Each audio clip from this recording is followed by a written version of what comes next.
All right. Hello to everyone. Let's see here. I have got sound to the OBS. I am live there. We are live there as well. I think we are good to go. All right. Let's put these back.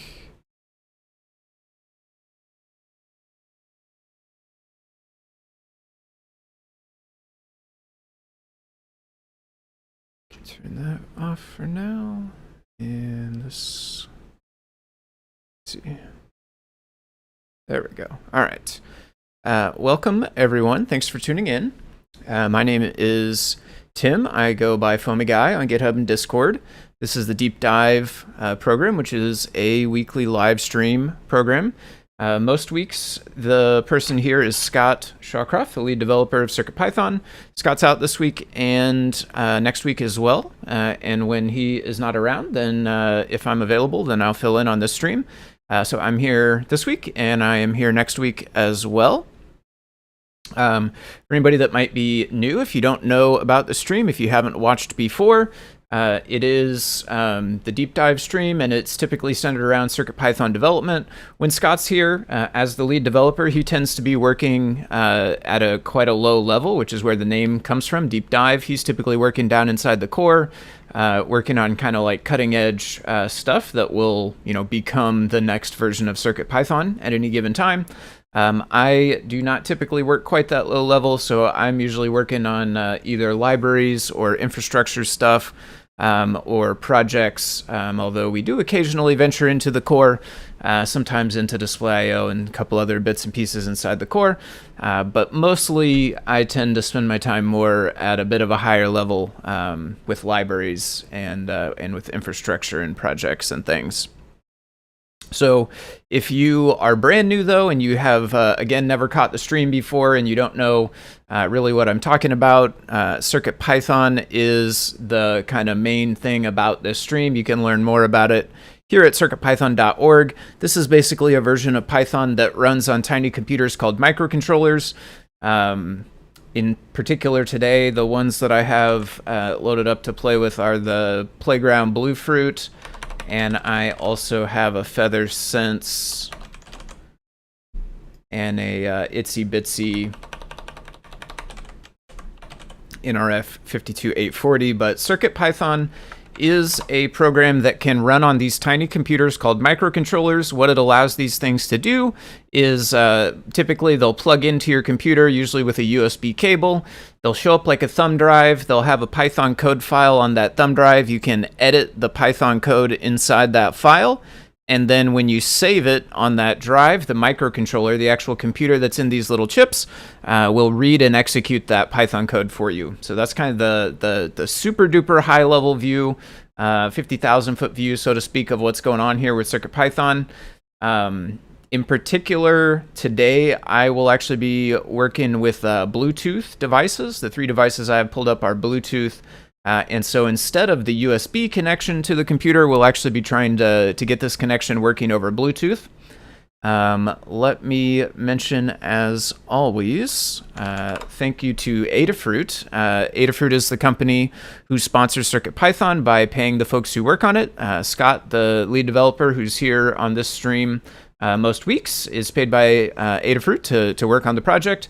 There's a handful of other folks who are paid to work on the project full-time by Adafruit, and there are some folks like me who are paid to work on the project part-time. And, the thing that makes all of that possible, the entity, the company in this case, is Adafruit. They're the ones, signing those checks, writing those checks to the people who are actually working on it. So, of course, huge thanks to them. And if you want to help support CircuitPython and Adafruit, one of the easiest ways you can do that is just purchasing hardware at adafruit.com, right over on their website there, adafruit.com. They manufacture and sell hardware based out of New York here in the United States, and a lot of the devices they have are the actual microcontrollers themselves, like the ones we're using today. are all Adafruit designed and manufactured devices. So you can buy microcontrollers from them. You can also buy sort of all the peripherals, all the things that hook up to your microcontrollers that allow you to do other stuff. Lights and buttons and beepers and buzzers and knobs and sensors and sound making devices like Wi-Fi radios, Bluetooths, all kinds of things that you can hook up to these microcontrollers, and Adafruit has got all of those goodies for you. So head over there. Thank you for shopping from them if you do. That is helping them keep everything running, obviously in Adafruit land, which is allowing them to keep everything running in CircuitPython land as well. So jumping into where I'm at today is I'm looking at the BLE workflow, which I think Scott's actually been working on some BLE stuff the last couple of weeks as well. Although it is not quite the same. I don't know if he's been getting into the workflow as much. I'm not sure exactly where the Bluetooth stands on the ESP port, but I do know that's where he's been working, is on ESP port. I will actually be back on the older one, the NRF port. Stream bitrate is lower than the recommended.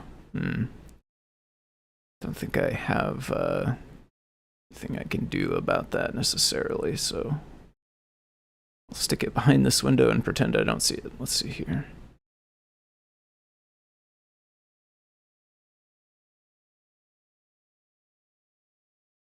There we go.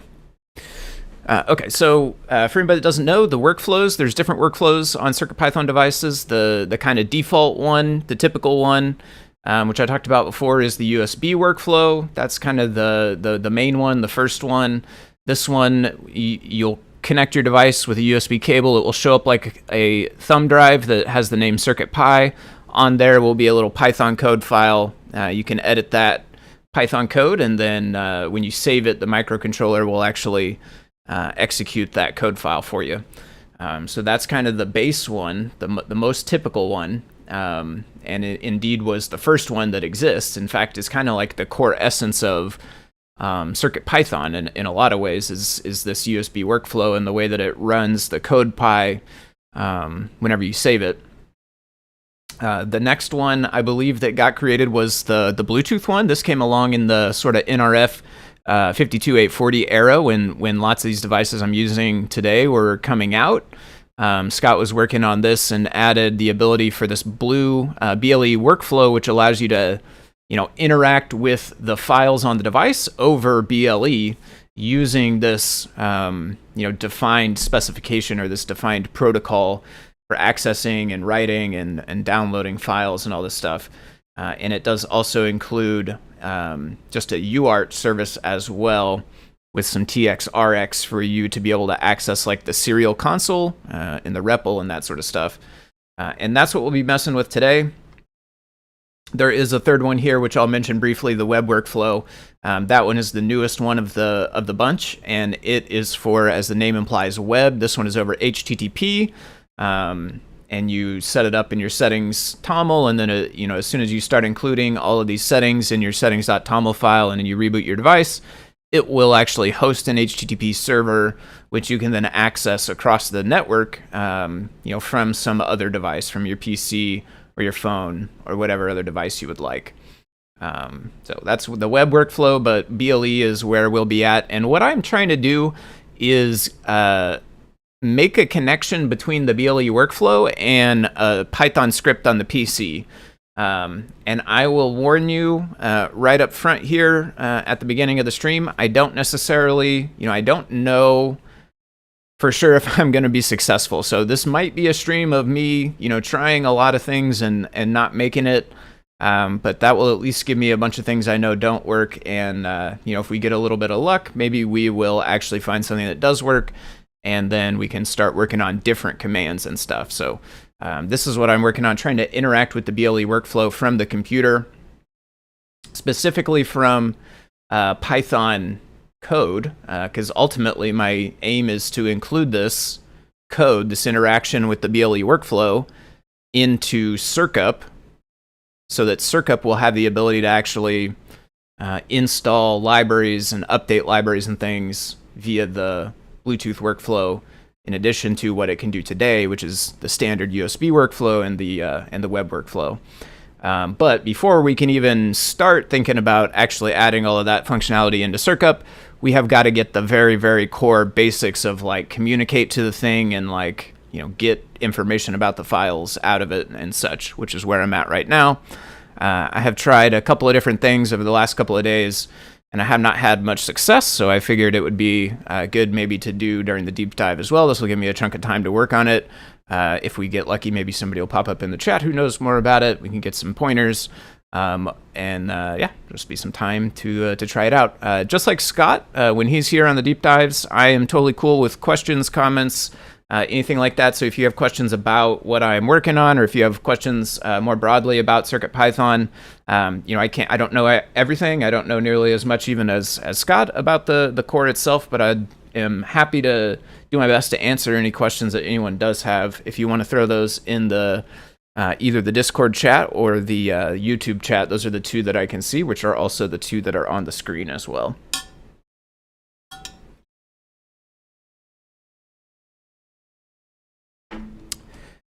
Okay, and I am going to start, so all of the work that I was doing with this was on, all the testing I was doing with this the last couple of days was on the Circuit Playground Bluefruit, but I have actually today went and dug out my Feather Sense and my Itsy Bitsy NRF 52840 with the intention of trying some of these as well.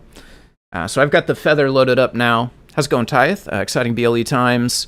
Or will this be Bleak? Why you hurt me so much stream? Yeah, it may turn into that. We're going to hope for exciting BLE times, but we're going to, live with the fact that maybe it will be more so the latter. But fingers crossed, knock on wood, we'll hope for the best. That'll be much help. Only starting to touch the surface with Adafruit BLE characteristics. I gotcha. Yeah, no worries. Yeah, I'm pretty much honestly in the same boat. I did a bit of work on the, back on the Circuit Playground Bluefruit, I did a bit of work on the Android app that connects specifically to the Bluefruit, and it's got a couple of different modes of operation that allow you to do some kind of like demos and stuff. Get this reset here. Okay.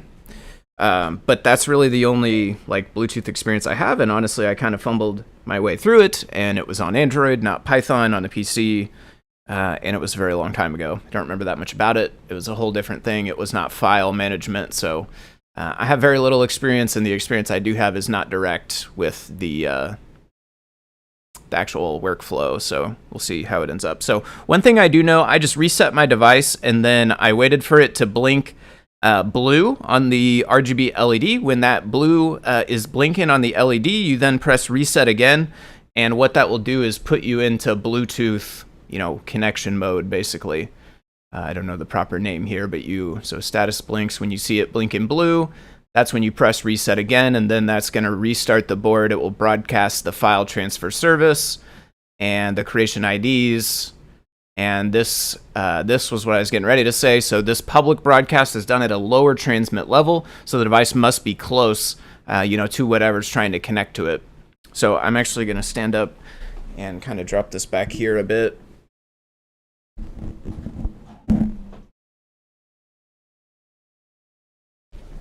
Because I am on my desktop, and the Bluetooth antenna is back there somewhere.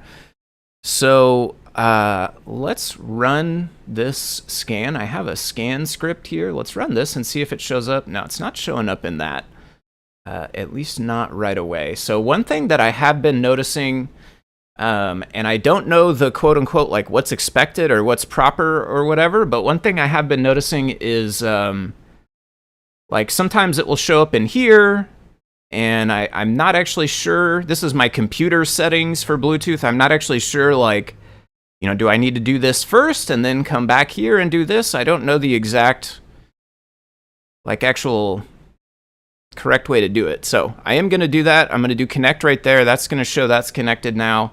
I'm going to try this again.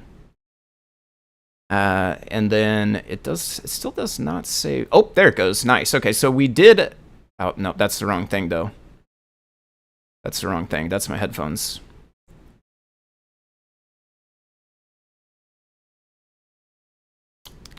All right, let me try just leaving. So this scan runs indefinitely. Let me just try leaving that running, and let's try resetting this again. So yeah, unfortunately, one thing is I kind of got to stand up to grab the thing there. When I stand up, I'm going to go out of frame. This is going to be a decent amount of me kind of standing up and being a little bit out of frame, ghostly head, so to speak. So hopefully we can get to a point where I can get it in the right mode and then set it back there. We don't have to do it as much, but we'll see. Let me catch up on the chat before I go. So Android and iOS code. GitHub was useful reference for some of my playing. Also, the Bluetooth Web Dashboard Learn Guide and GitHub repo has JS code. So I have got the web editor, which is, I think, what you're talking about with the second one of those there. Like this is basically the code for CircuitPython, code.circuitpython.org. And there is some Bluetooth interaction code. This BLE workflow, this is actually interacting with the same thing that ultimately we want to interact with. So yeah, I do have some JavaScript that I can hopefully reference a bit as well. The NRF Connect mobile app is a lifesaver for knowing if things are broadcasting expected services. Really, let me get that. The NRF Connect mobile app. Do I have that one? That does sound kind of familiar, actually. Let me see. I don't. Okay, let me get that.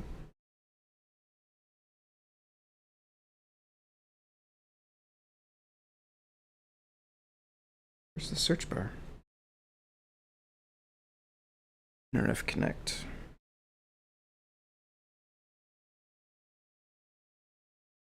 Also, how's it going, Beata, over in the YouTube there? I'm all ears, been unsuccessful with BLE and Raspberry Pi since the beginning. Poke YouTube chat, yeah.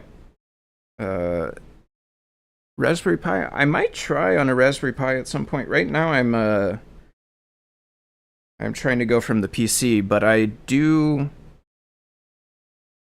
think eventually trying on the Pi might end up helping out.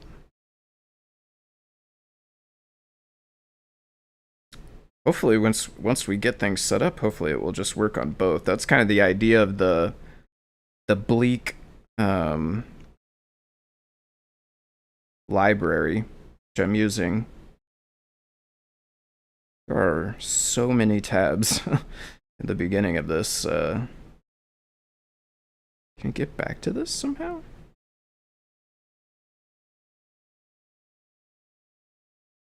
I can get back to this.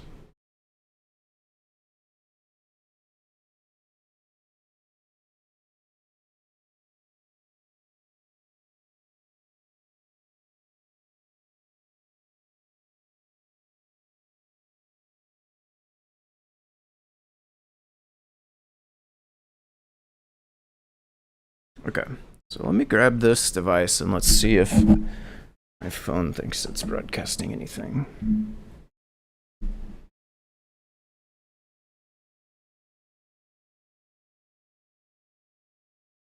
Okay, not bonded. And that is, oh, you know what? There was another one back here. Oh, that's the same as that though. Okay.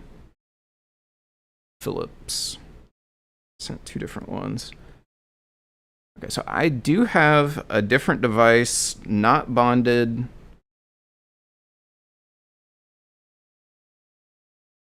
It is not the Philips MAC address. I don't exactly know how to tell if it's the correct one or not. Guess let's try connect.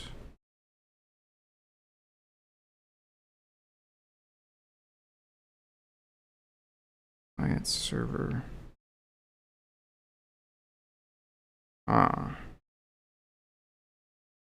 Connected, not bonded.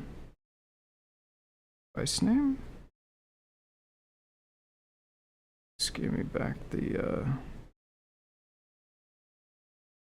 oh boy. Auto number?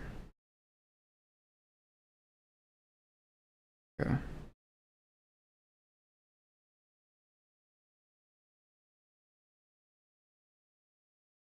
I don't know what this is. We need to, I don't think this is the right device. You disconnect, there we go, disconnect.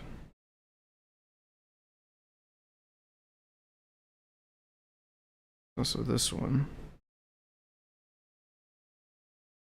Bluetooth Core 4.1. General discoverable. Post.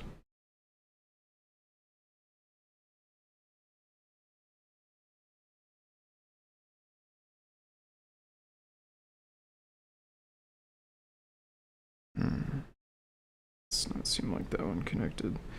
Okay, so then on the phone, would I need to do the pairing first?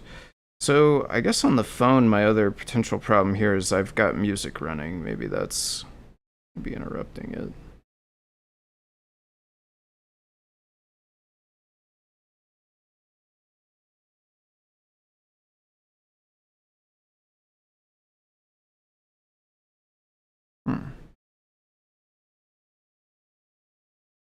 Interesting. Okay, I get nothing in a scan in that app either. So I'm starting to think maybe we're not actually in broadcast mode.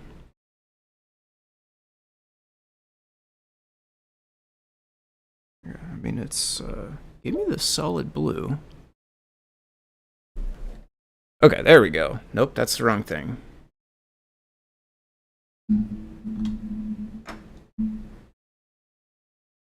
There we go. Okay, we finally got one. There it is. That's the right thing.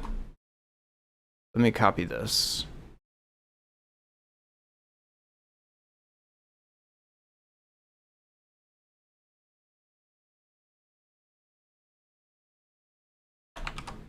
Drop that there.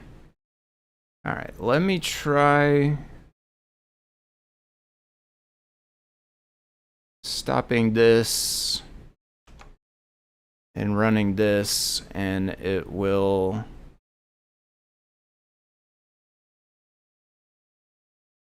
eventually.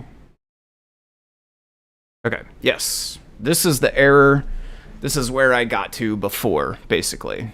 This gets me back to where I was. This is on a new device now. This is on the Feather Sense, so it's good to like validate it on a second device at this point. Yeah, this is where I was getting to. Basically, when I run connect internally to Bleak, so I'm using Bleak. Well, in this exact one, I'm actually using Adafruit BLE, which is using Blinka BLE.io, which is using Bleak. But what's happening is when we connect, we go through all these layers of connecting, and pretty much one of the first things that happens, there is a timeout here I should try. That was one thing that was mentioned. Basically, right here, one of the very first things that happens after it connects is it runs this get services, which I'm assuming is like service, discovery. It's trying to discover the services, but pretty much instantaneously, as soon as it's trying to do that, from the computer's perspective, we just get this error. We get failed to discover, device disconnected. How's it going, Mista? Hey, this is cool. I did BLE with CircuitPython and RP2040 last year. Felt like there wasn't much documentation. I like the Light Blue app. Light Blue. I'll have to check that one out as well. Yeah, I will say too, I mean, on the documentation front, I would say BLE workflow, I think, has got the least documentation of the three. Well, I guess the USB doesn't have that much documentation, but it doesn't really require that much. But I will say BLE, I do think, has a lot less documentation than the web workflow. But on the flip side, what the BLE one does have is it has this library here, which actually implements the entire specification, basically. So less documentation, but there is like a prior implementation, that should be known correct to look at. But yeah, I do. That's one of the things. Maybe if I can get worked through this, then I will try to update the documentation as best as I can. Had to connect via UART.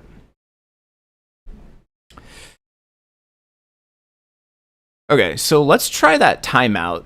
Let's also try. So I am on what now? I'm on pip show Bleak. I am on brand new Bleak. I think that's the latest one. And one thing is I don't think this has been necessarily tested since 0.19.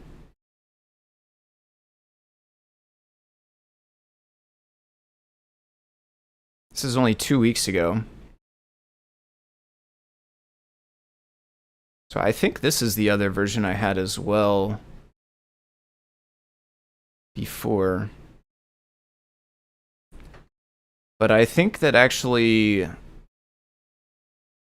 0.19, I think this might actually be the last version that's like was used specifically with Blinka BLE.io.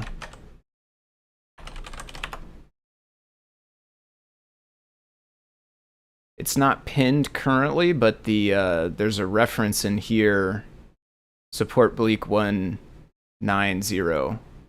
19.0 and up. So I am gonna try that. Equals 0. It's not, is it an upgrade if you're, I mean, we're not actually upgrading, we're downgrading, but do I have to do that anyway? Because I want it to like overwrite?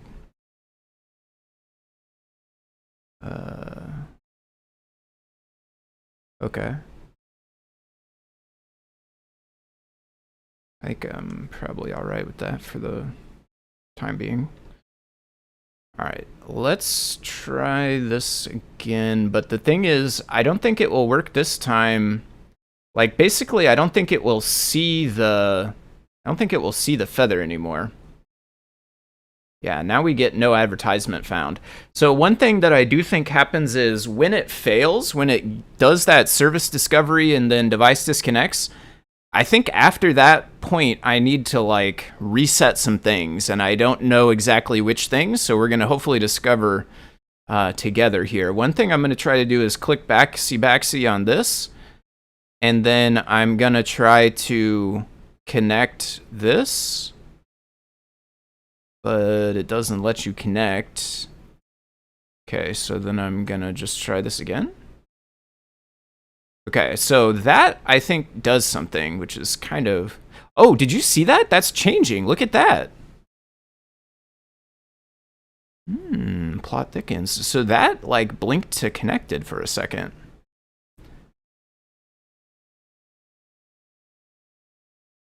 So I think clicking, like, back and forth on these tabs actually, like, makes it get back to a working state, sort of. After it does that disconnect, then it's kind of like broken. But I think that back and forth fixes it. Although, so here we're not getting the no advertisement found, but we are just kind of like not getting anything else either. Assuming to be broken here.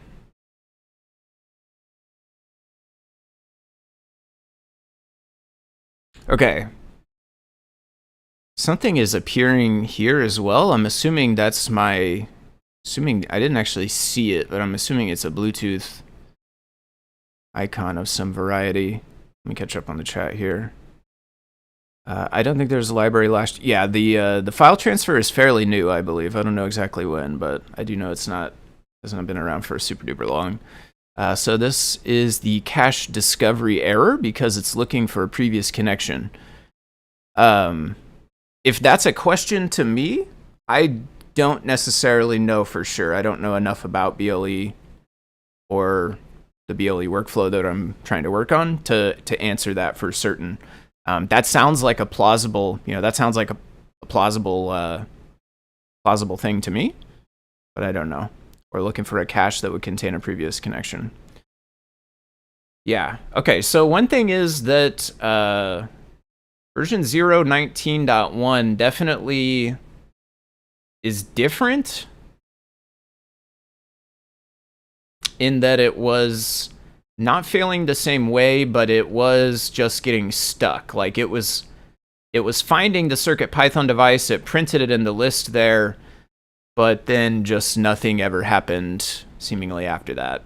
Let's try the newest one of the 19 branch before the 20 branch, which is 19.5.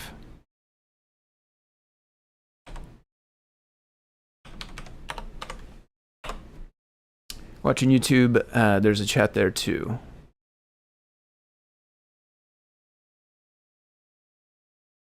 See you, Beata. How's it going, Steve Bender over on YouTube? Thanks for tuning in, my friend.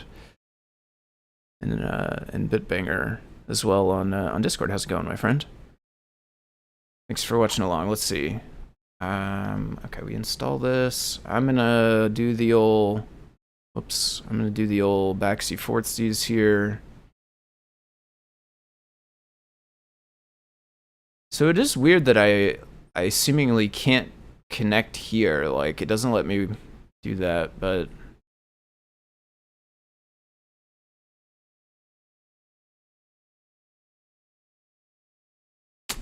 okay.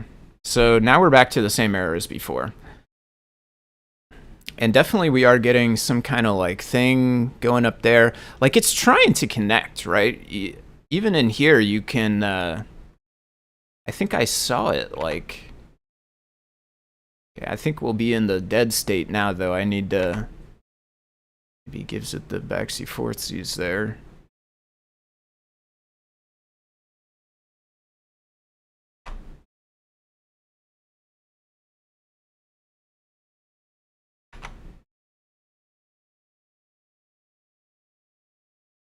Ah, that was...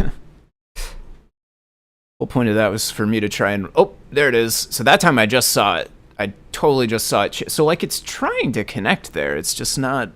As soon as it does, it's dying for some reason. Steve V and Bitbanger are the same one. Oh, nice. Nice, okay. I'm looking to get an ESP or an RP 2040 based board from Adafruit and experiment with MQTT. Anyone have experience with that? I have a little bit of experience with MQTT. I'll say the vast majority of my experience personally is more so testing than like actually using it for real projects and stuff. I've done a lot of testing on the Learn guides and the kind of examples for mini MQTT. Am I? How far? I guess it's just because I'm looking over there, right? Yeah.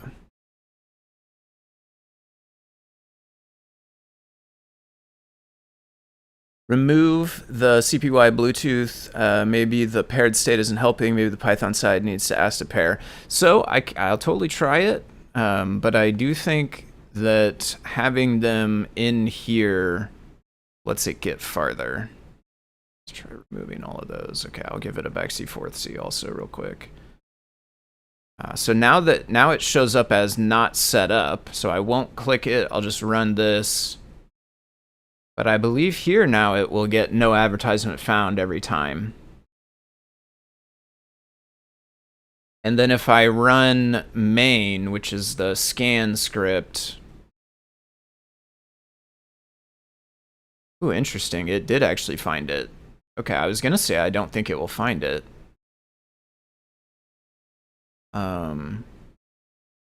Okay, so that's weird that it...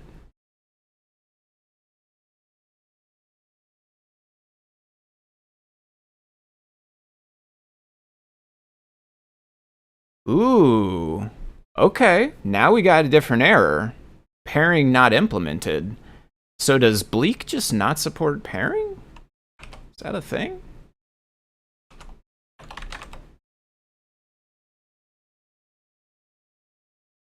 No, I want Bleak specifically. What, does it still show not set? It does, yeah, it still show. Well, let me go like this. Okay. It does still show not set up here. It's not like it saved it in there. So where is this? This was line 60. Okay, so we made it farther actually. So you might it looks like you're probably onto something there. So I need to not do it in the PC first in the settings. But then here we got to if not connection paired, which took us into Adafruit BLE.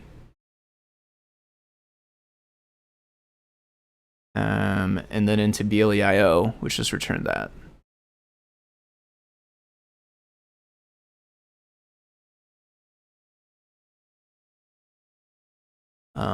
So does pair exist? So I could just spoof that, I guess.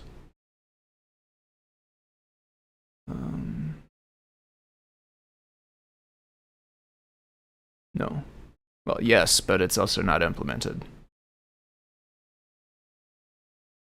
Okay. So, and I'm like, pairing is necessary, right? I'm pretty sure I need to be paired. I'll try a later version. Yeah, no, I think it is a link at BLEIO. I'm gonna head to here. Reach CPY. Oh, yeah, I missed trying to reach the CircuitPython device from your machine or vice versa. Yep. What Ty said is correct. I'm trying to reach the CircuitPython device from my Linux computer. Linux desktop, Ubuntu in my case.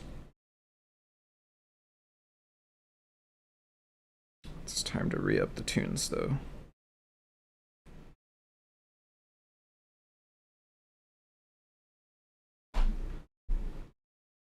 This was where? Common? Just inside of BLEIO common, okay. Just gonna double check here to see if main is the same way. Whoa, whoa, whoa, whoa, whoa, whoa, whoa, whoa, whoa, whoa, whoa. Yeah, okay, that's just not implemented. Okay, well, so maybe we can't use Blinka BLEIO. Bleak, pair, being in bonding example.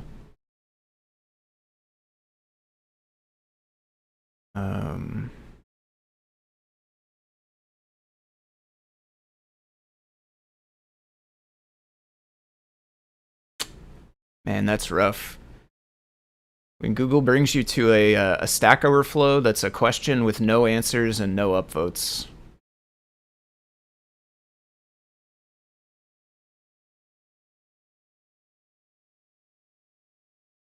On some devices, some characteristics may require authentication in order to read-write the characteristics. In this case, pairing bonding is required. Async Blink client pair with the specified GAT server. It's not available on Mac, so that's unfortunate, but if we keep going down this road, it sounds like it won't work.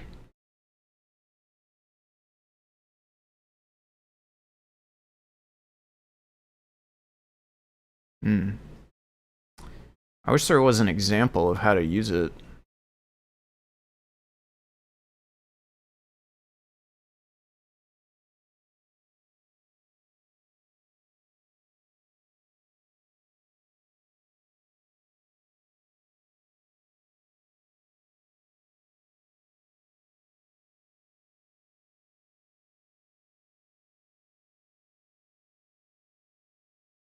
So this I don't think is trying to pair.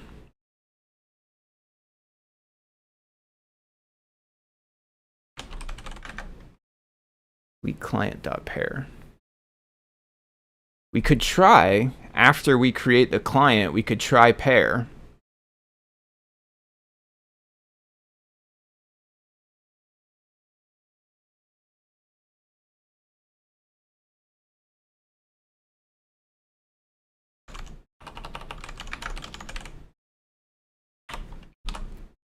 One thing is, though, this is trying to go by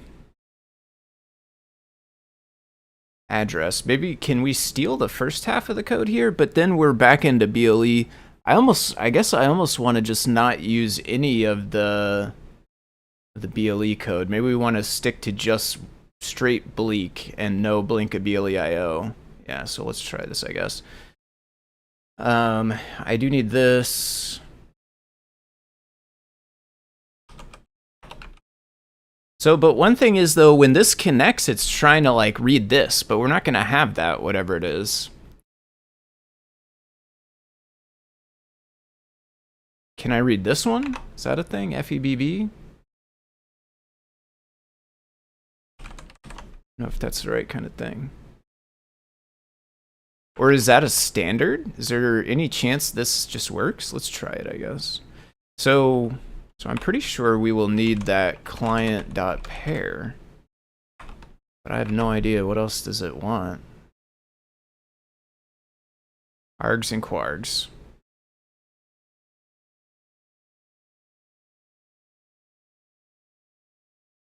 Not awaited. Does it return? anything? A Boolean, but it just always returns true, so that doesn't matter. Okay, so await. So I guess result always be true. Await pair. Then it will try to do that, and then it will try to print it. Okay, I don't think it will work. So I also don't know where we at here. So we are. Let me make sure I'm not. Let's give this backsies, and then so we're not set up there. We're not running the scan or anything. Okay. Try this. There's not a lot of printing in here right now, though. Okay, I mean, we did get somewhere. Line 10, we got after pair. We actually did get through pair. Ooh, this shows disconnected instead of not set up, so I think the pairing actually worked. Okay, so let's try Feb. Try Feb. Is that a thing? Yeah, by the way, I will say anyone who like actually understands BLE, I'm going to apologize to you right now, because probably you're going to see me flounder around, do some really silly stuff. It's because I don't really have any idea what I'm doing. So we got the same thing, still no Feb. Okay, so that's looking for a characteristic. Whereas this is a file transfer service UUID. So a service and a characteristic, I know those are two different things. So we're not going to be able to do that part. I think I'm reading the wrong thing. Adafruits, yeah, so there are, let's jump back to here. I know there's,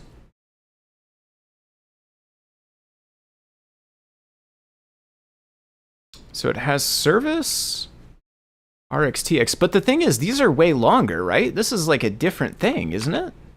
I mean, this is like a total, because this is only 4 digits. But that, it says it's a characteristic. But and then there's, okay. So that's the service ID. And then we have the 2 characteristics there. But those are still also much longer. And these are just these, I think, right? Yeah, okay. The service itself is that. The version, that sounds like an easy one. Maybe can we read the version? So I don't know if it's going to be this whole thing.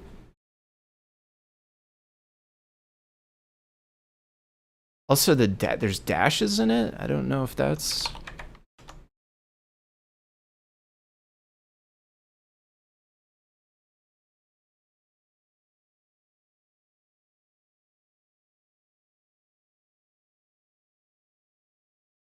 Got no device not found this time. So I wonder, let's give it the old backseat forwardsies there. It is, it did get paired now. I wonder if I like need to go back to not paired. I mean, there must be a way to like, okay. Still we got this though. You being willing to flounder in public is a huge public resource, as you're now helping more people avoid these issues. Yeah. I would agree with that. It took some getting used to. Actually, I've gotten to the point now though where I kind of like floundering on the stream for you guys. It may fail to pair the second time, unpair, remove. There should, yeah, I think there should be a check as well.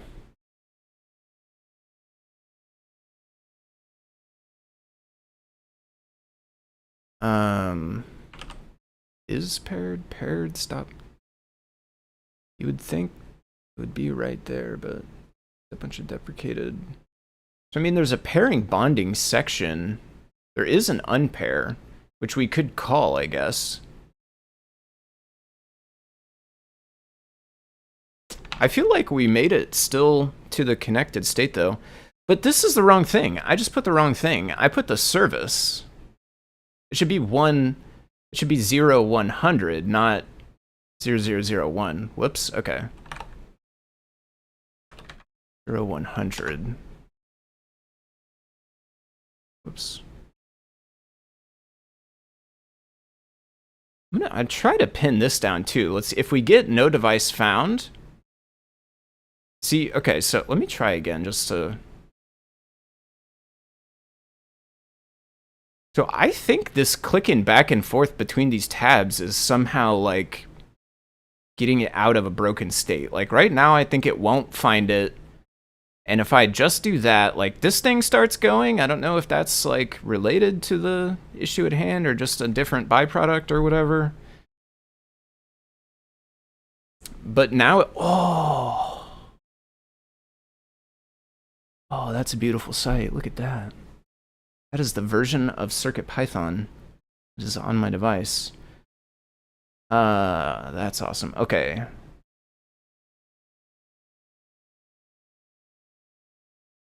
Okay. Okay. How do we like, okay, let me try another one. Let's find one that does like file stuff. File stuff, let's see. So, well, but this is too high level, right? We need to see inside of here, or we could try the JavaScript code again.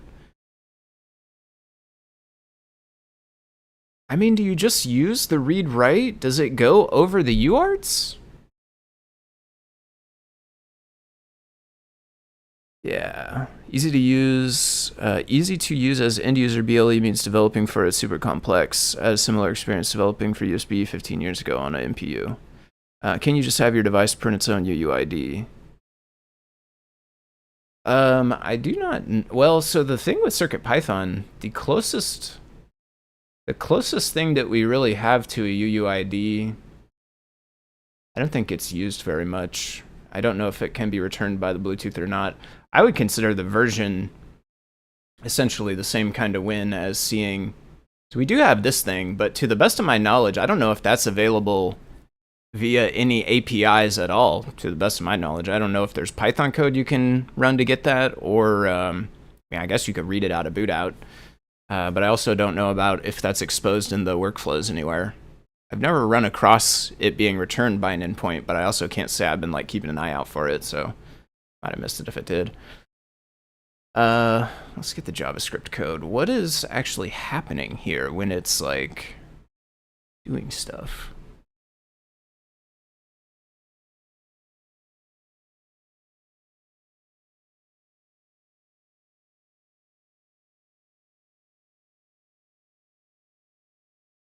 There's that FEBB.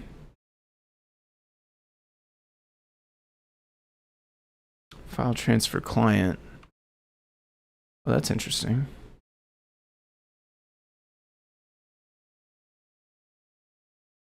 This is in workflows BLE. From BLE file transfer.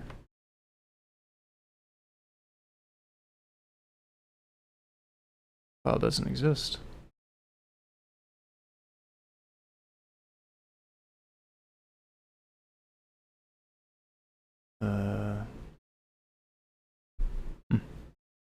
There's these. There's web file transfer. There's USB file transfer. Under common, there is no BLE file transfer. All right, go back to the Python code.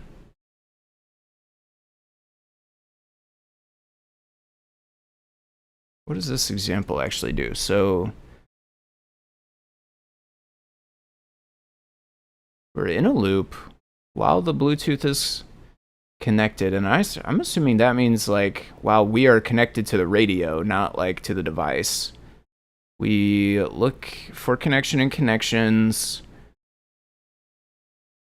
If the file transfer service is not in the connection, then we continue. Basically, we skip that connection. So this is like scanning. This is basically getting a list of devices. We check each device if it has file transfer service. If it doesn't, we continue. So we're going to skip it counterintuitively to the name continue, kind of. But if it does have that service, then we don't continue, which means that we do go on executing code. I don't like continuing, but not the keyword. If not paired, then pairing, pair, service, file transfer service, client, testing write, testing make dir, testing writing within a dir,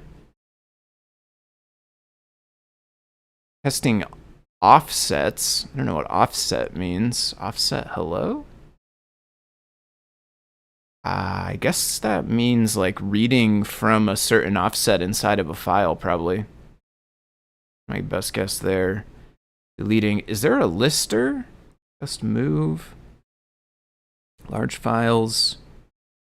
There's no lister.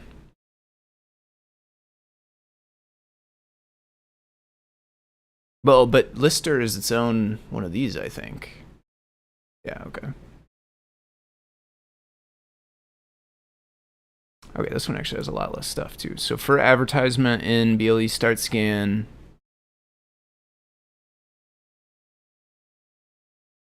is that or this is weird. This one's using advertisement instead of connection. That's weird. I wonder why those are using. So that's BLE start scan, whereas this is just BLE connections. Huh. Wonder what's the difference there. Anyway, it's all above bleak anyway, so if we're skipping Adafruit BLE, we may not need it. Although maybe, could we go back to using Adafruit BLE now? It would be nice to be able to use this library.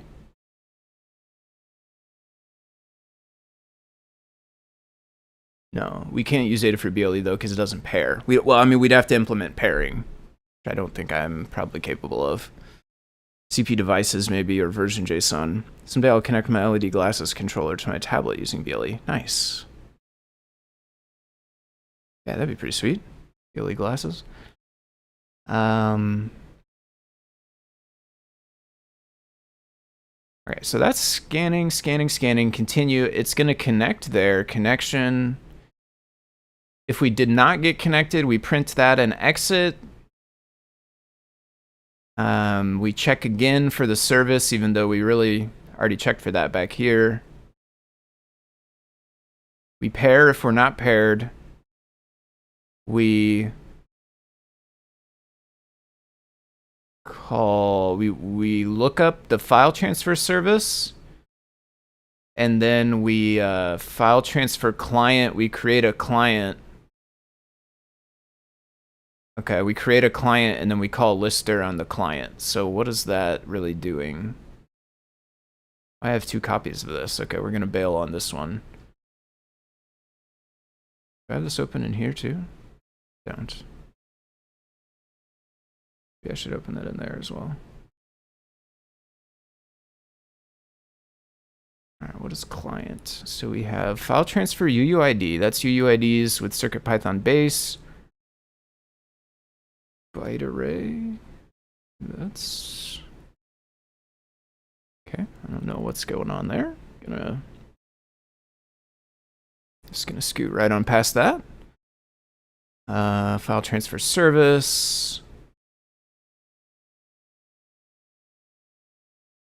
Version. So that we got to work. Commands. Lister. Okay, file transfer client. When you call lister, okay, first of all, when you create it, service, if service is less than 3, too old. Okay, so not much happens there. We do have read into, bunch of buffer stuff. Lister. All right, encoded. So we encode the path into UTF-8, then it looks like we got to pack it into bytes. And then we got to write to that. And then after we write to that, we are also then creating a byte array equal to service raw incoming packet length. String that will be replaced by the first response.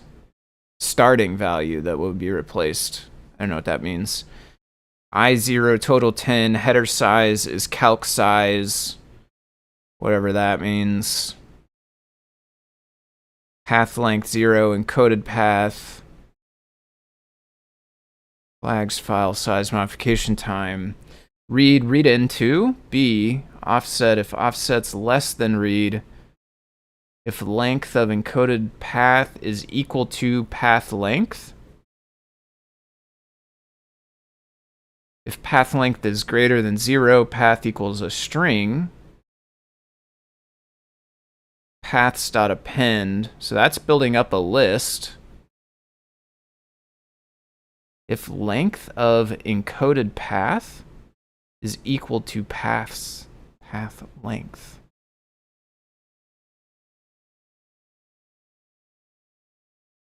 Encoded path. Interesting. So the first time through, that will be true because that is length 0 and that is integer 0. So that's true, but path length is not greater than 0, so that's false and this doesn't happen.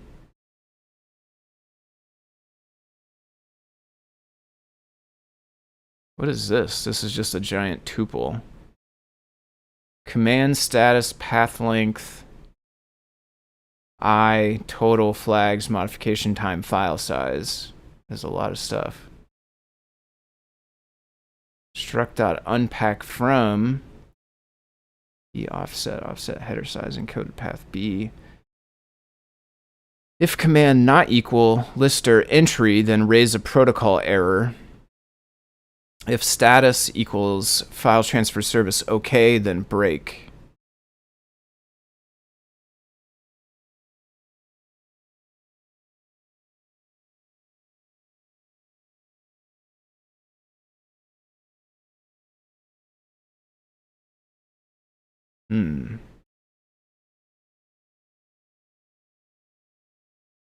Okay, question though. So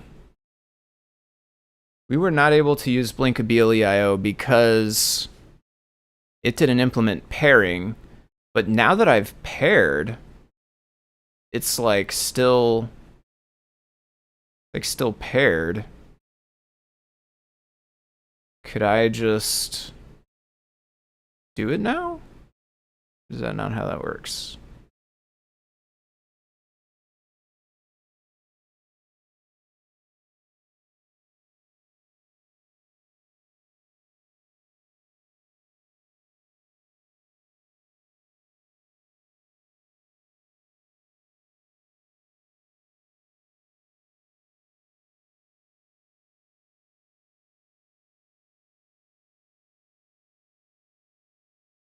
Disconnected. We're not having any luck here. Oh, there it is. Okay. Okay. So we got to pairing not implemented when we tried to check if we were paired and then call paired. But what if we just don't do any of that? What if we just try the rest of the stuff and assume that we are paired? Since we think we are paired. But I'll need to click back and forth again. Yeah.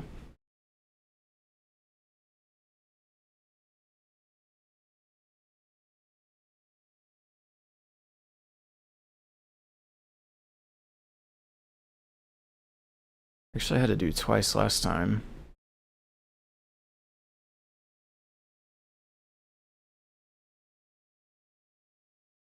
Oh. Ooh. Okay. Different.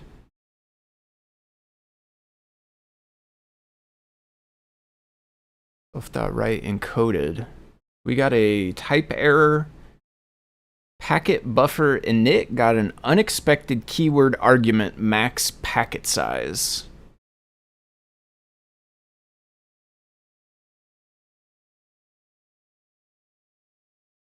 So we tried to write encoded. Oh, yeah, let me edit. I know what I'm doing. I mean, I don't, but I'm gonna edit anyway. It's fine.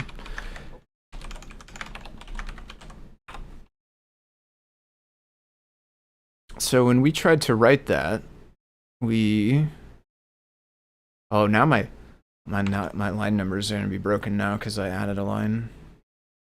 We need to click back and forth again. I thought that last time and it did work again.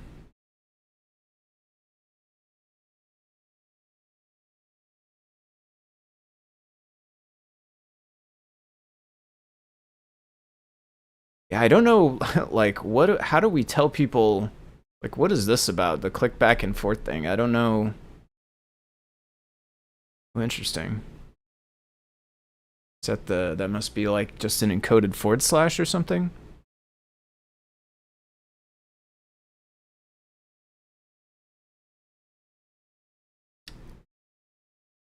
So, min service raw outgoing packet length.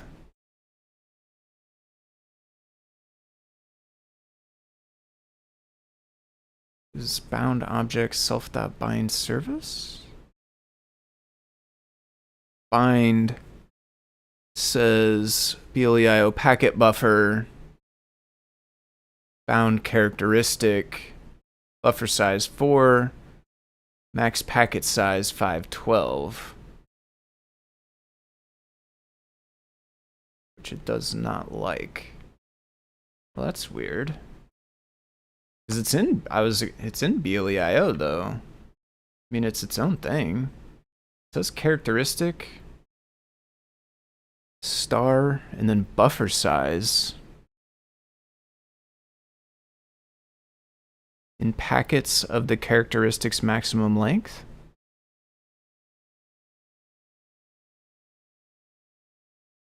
Huh. Is there... Did this used to be different?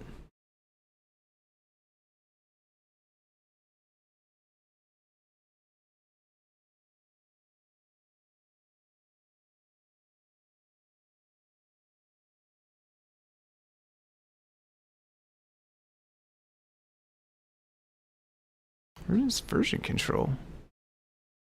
Doesn't work like that, huh?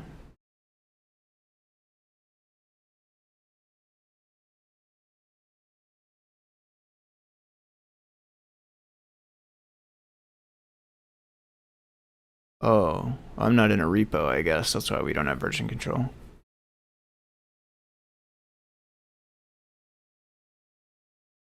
Okay.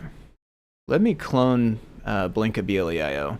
Like, I would love to use Blinka BLEIO if we can. Because if we can get that to work, then we can basically, like, maybe even just use that BLE file transfer, this library. Which, if we can do that, then we, like, don't have to worry about really any of the lower level stuff, because it should just work from the code that's in there.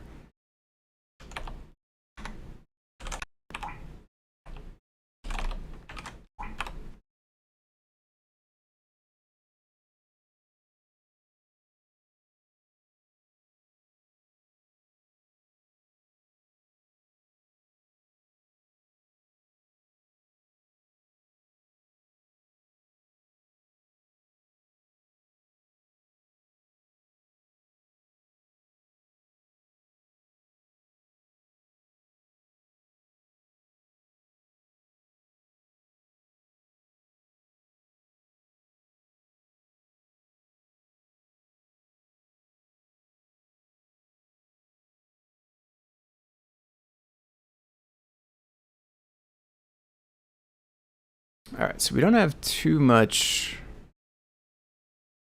change here.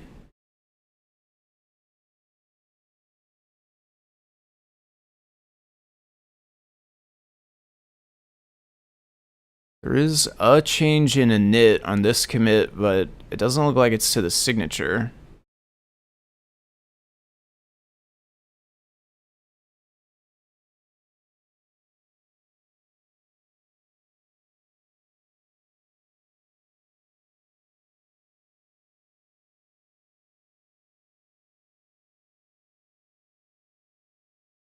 Huh, this looks like when it was first introduced and it has buffer size, but no max.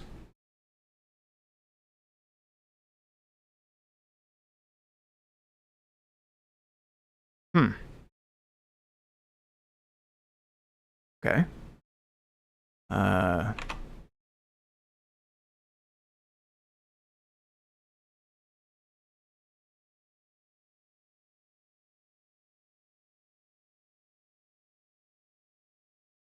So that's a, I mean, but it says BLEIO packet buffer. Alright, comment it out, see what happens.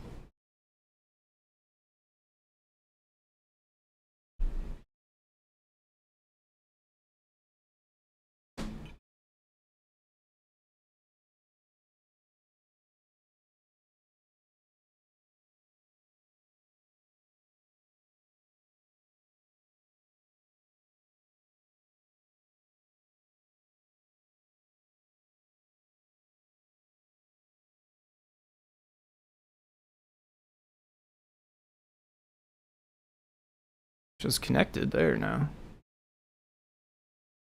Hasn't crashed yet.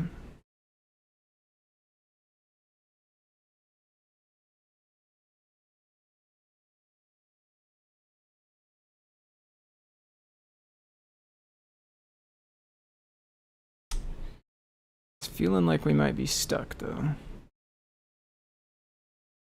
We printed that encoded. Where was that from?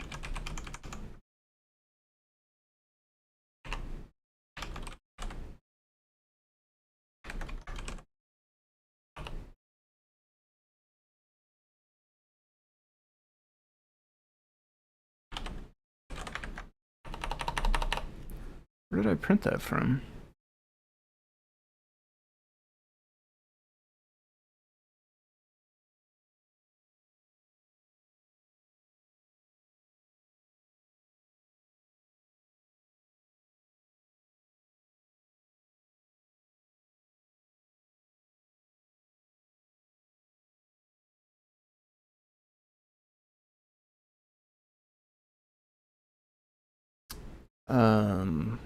Client dot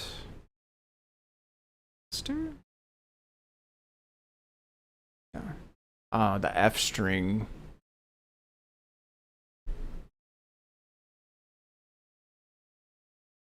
So we printed that, and then what?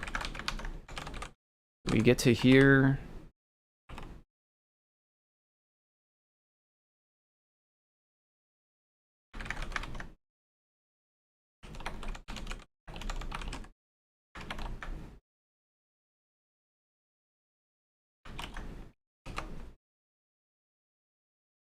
See if we get to those couple ones after that. Word interrupt.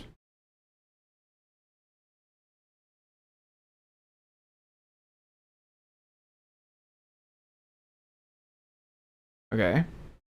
There's the 512. Apparently we got 512 even without specifying. So we did make it to there. I mean, we're making it farther. Where's the next thing? So let's put here, maybe print about to start while loop. Print after read into.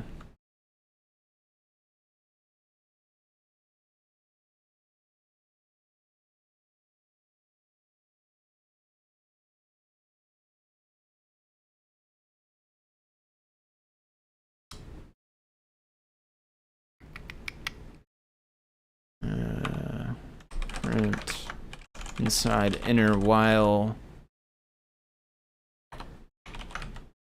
len coded path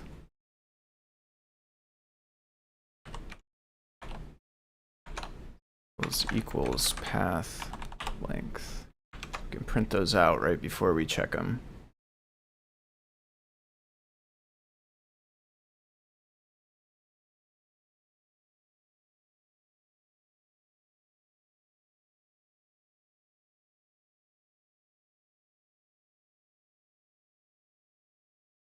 Ooh.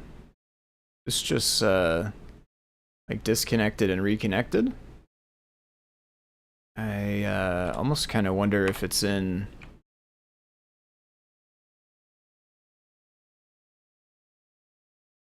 I'm gonna say I wonder if it's in safe mode.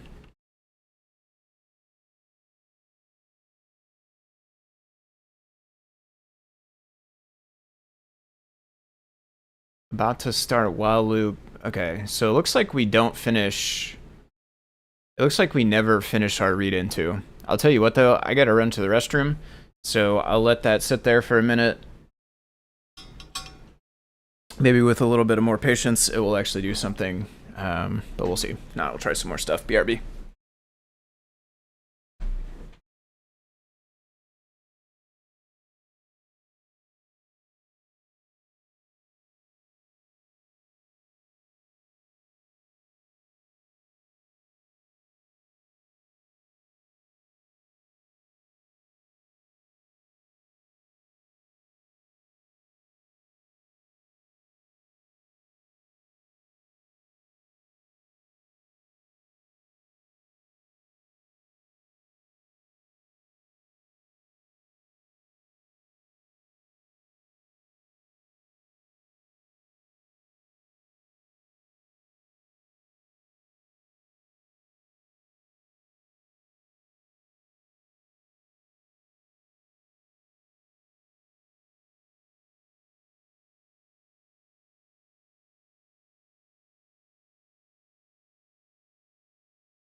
Okay.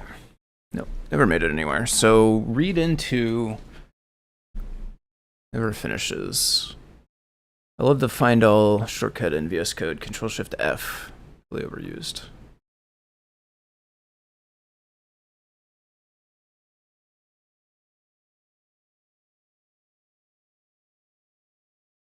So this is saying while, so read equals 0, long buffer equals 512. While read equals 0, try read into. So, I mean, I'm assuming these are probably just never returning. But let's find out. Print about to start while inside read into.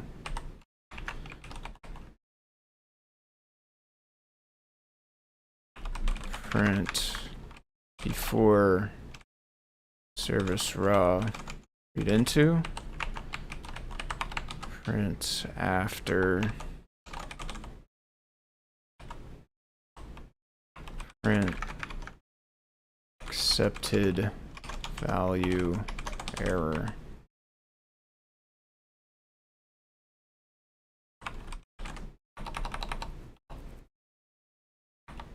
Then it tries to read again.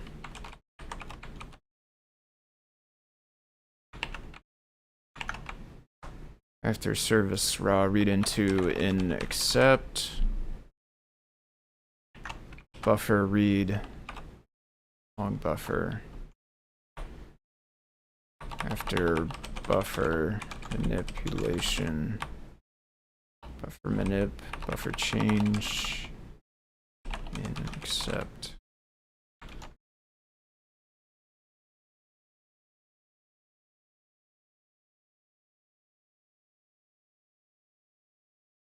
Oh, CircuitPython device just restarted again.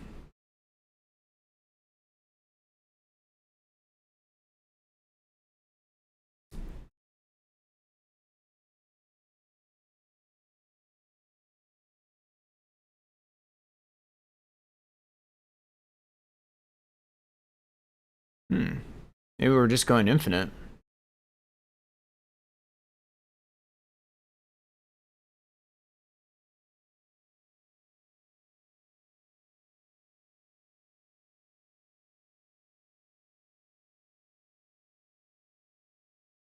So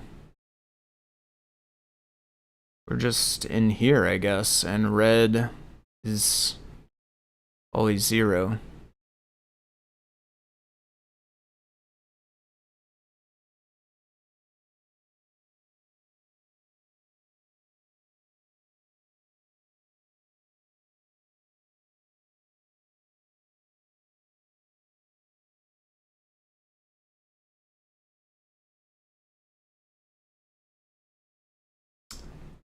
This is a weird loop. I don't know why. I don't really understand the intention of this loop. Like, we start on 0, we loop while we are equal to 0, we try to read into the buffer, which would return, I guess, a number. The number of bytes would be my assumption. However many bytes it put into here, maybe.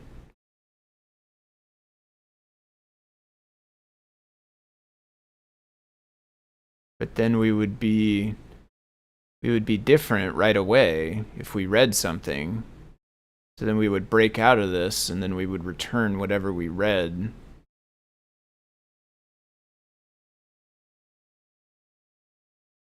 Who needs AI? Just be willing to code while streaming. There you go. Yeah, I don't really get what that's doing. Also, time to re-up the music again.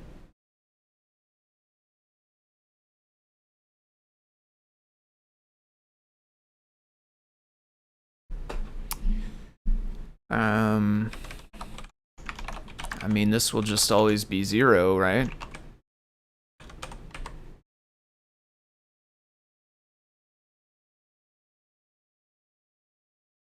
Whoa, whoa, whoa, whoa, whoa. I'm not supposed to be running that.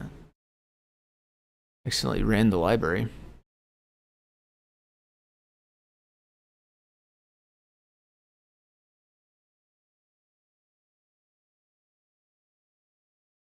Yeah. It's always 0.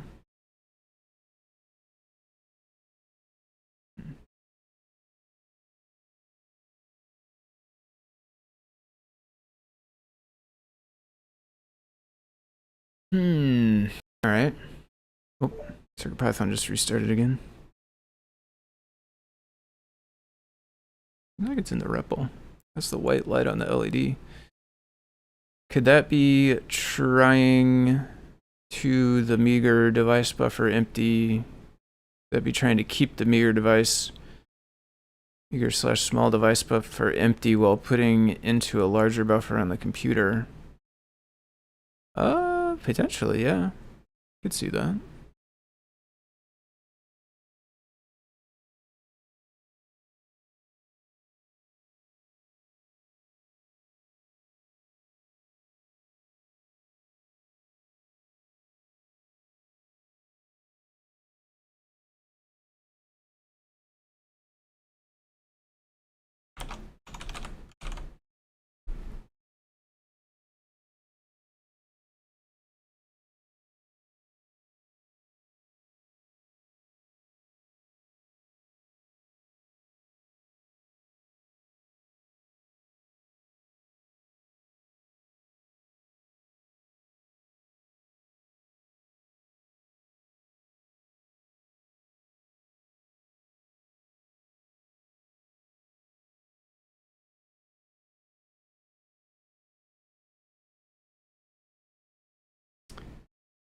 We don't actually get to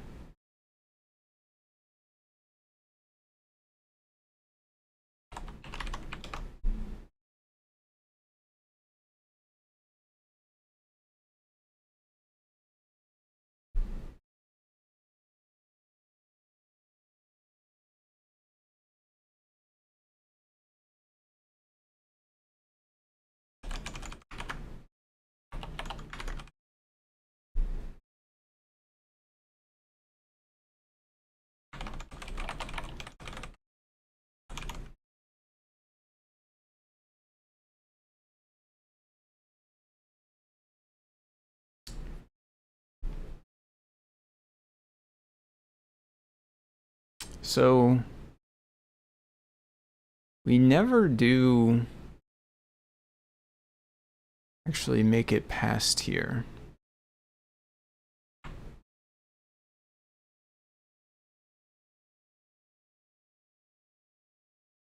Let me print after this and then buffer. but it's just going to be empty all the time, or zeros or something, I think. We seem to have a pretty solid pattern now of like it fails the first time and succeeds the second time. Yeah, totally just all zeros.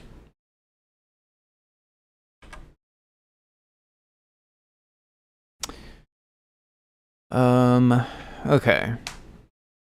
Which direction do we head next? So we got the successful read of the version.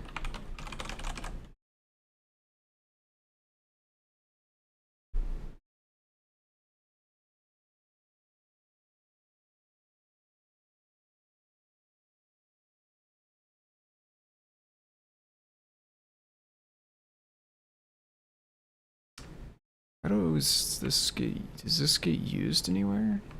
Oh. That's so many things. File transfer service version is a uint32 characteristic, which came from Adafruit BLE. File transfer service.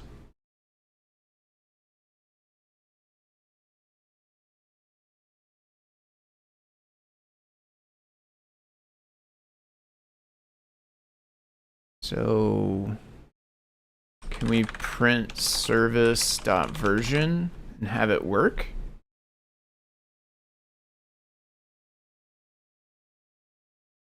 Because we got that to work from Bleak, so I'm kind of wondering, like, do we give up on the... We got 4. Wait, that's a different thing.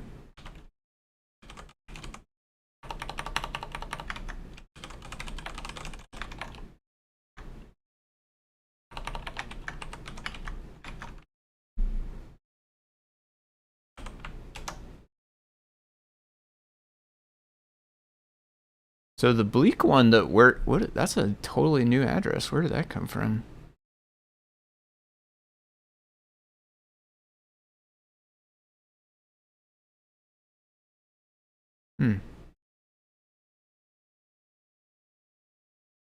That's weird. Different thing, I guess. Initial value 4. Oh. Yeah, that's not actually reading.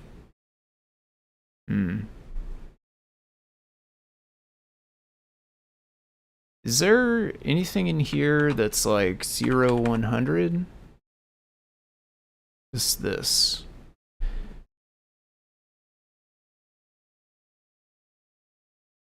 uint32. But the value we got back from the Bleak one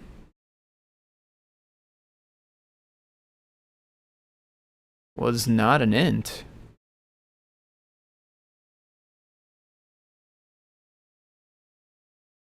It's the model number. Well, it's the version of CircuitPython. It's called model number because I stole this code and never renamed the variable.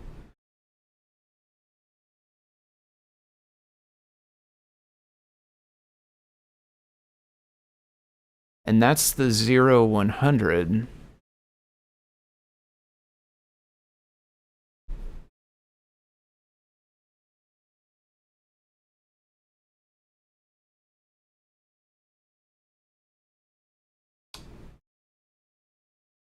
Huh.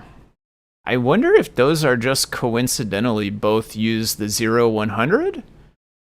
Or is there... Like, are these the same concept or just coincidentally using that?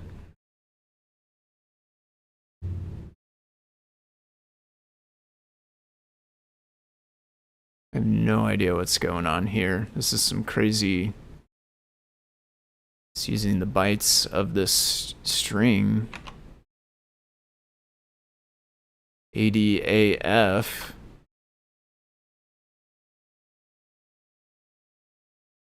Substituting. This might be building this and maybe it needs to be backwards because of little Indian, big Indian, or whatever. Maybe these, maybe the ASCII numbers for these match up to the stuff here or something. And then I presume it's like gonna substitute out the whatever you put here, which it calls vendor ID. Actually, it doesn't. Oh, no. We're extending vendor ID. UNT16 here. Yeah, so I'm assuming that's like shifting that into place somehow.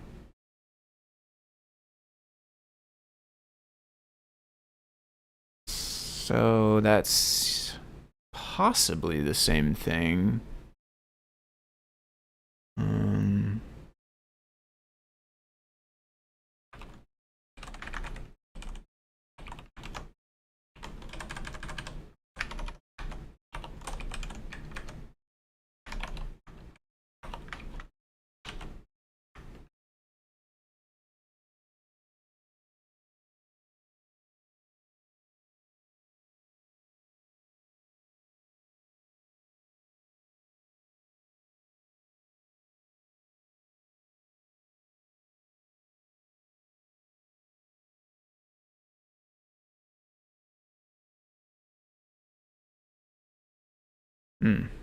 I don't know though, because it's got like it's a byte array, but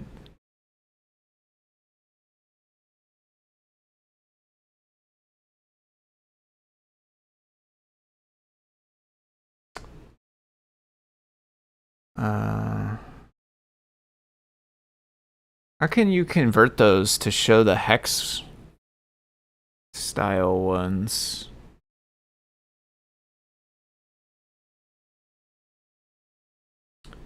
What is like hex ordinal of R 72?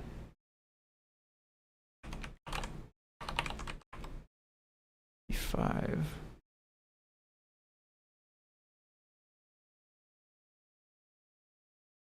I mean, there's A72, but that doesn't look like the right place for it.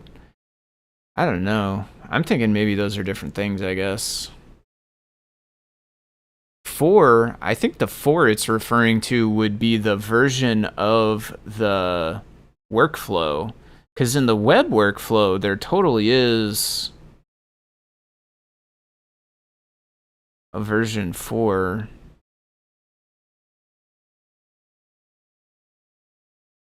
Yeah, see, there's a lot more specific docs on the website.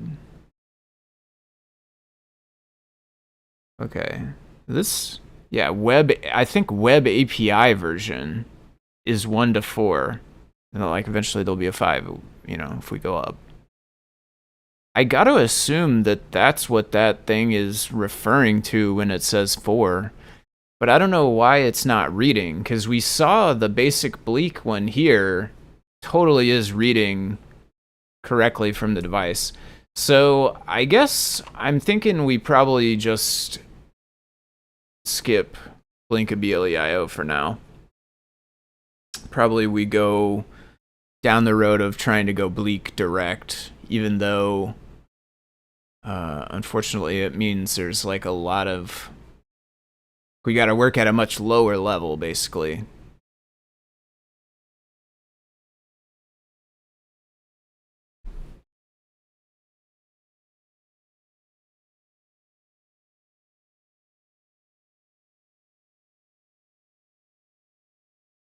Oh yeah, and then this one I still don't understand this, why that doesn't exist.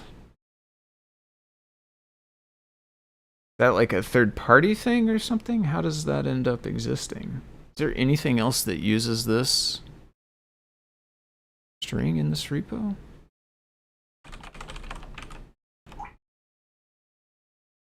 Package. Okay, it's a package.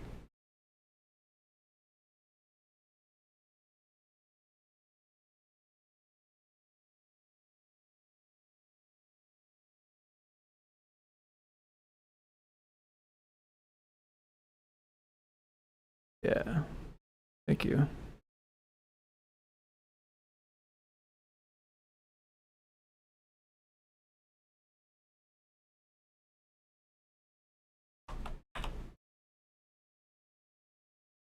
JavaScript library for transferring web Bluetooth.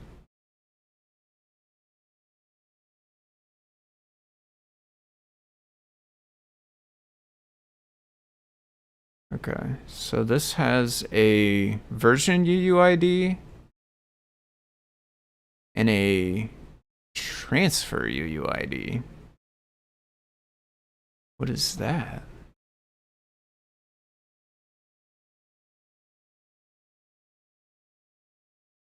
That's not even listed.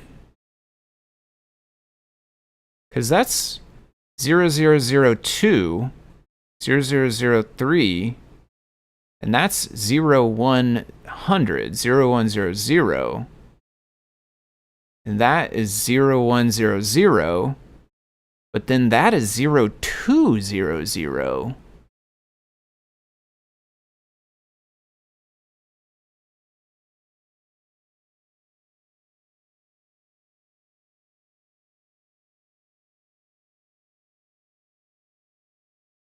This is reading the version, the CircuitPython version, so that's doing the thing that we were able to do successfully with Bleak. Let's say uint32 here.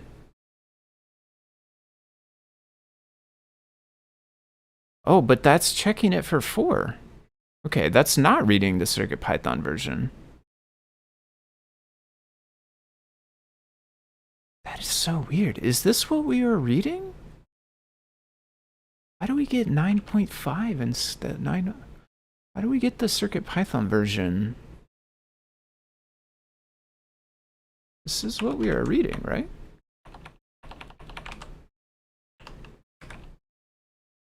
It's not. It's different.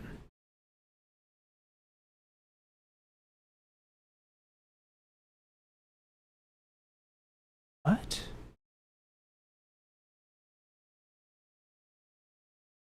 Which one is this?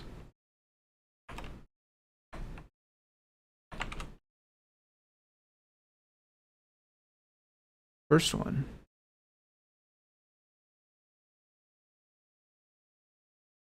Not the exact same. Something is shorter.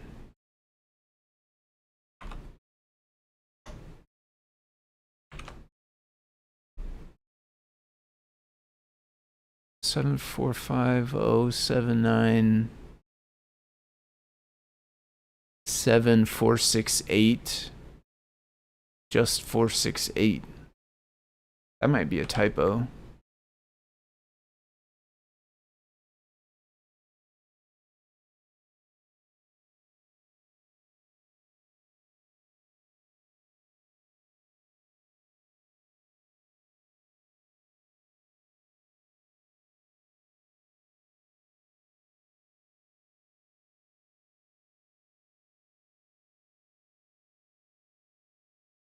That is weird. So these are not documented on this page at all. 4369. But that's 4669. 4669. Nowhere to be found. Okay. If we read this, is that going to give us the number 4? That's what it looks like it should do from this code. Which that... Hold on, one more actually. Does that match the one in here? Oh, we don't know though, because that one's not very easy to see. Oh, this one, there's another 0200 here. Okay, that's weird to me. I don't know why that is not... That feels like something that should be on this page, right? Am I missing something? I guess the thing is that... Okay, I guess the thing is that this document page is saying right here is the file transfer API documents, and that's it. Nothing else here actually applies to file transfer API. This one is a separate one,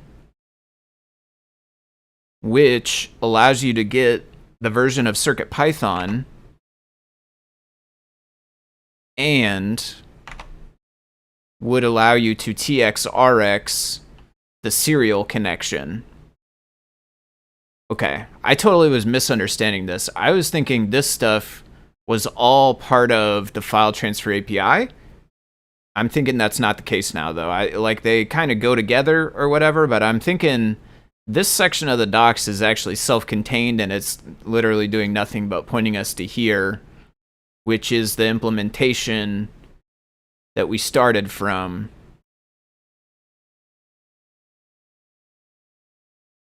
Yeah, okay.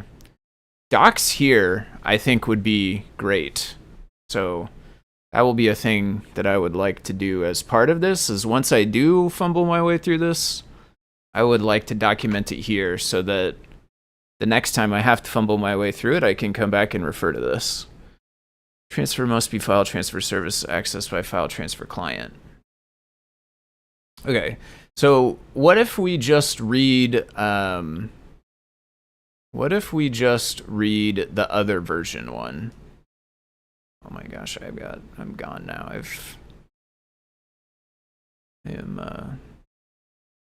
Okay, here we go. What if we read this one?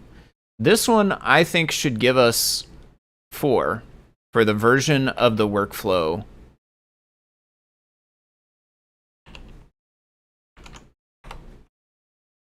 And if it does, then I feel like I kind of understand what's going on a little bit more.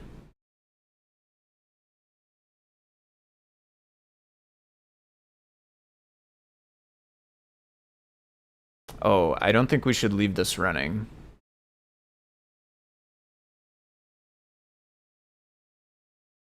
Yeah, we probably screwed that by having them both go. We might need to give it the old backs and forths in here, but let's see. Ooh, that is not 4. But I guess the next problem is the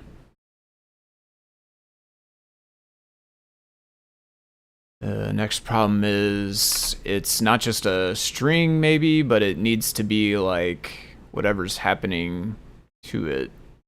That uint32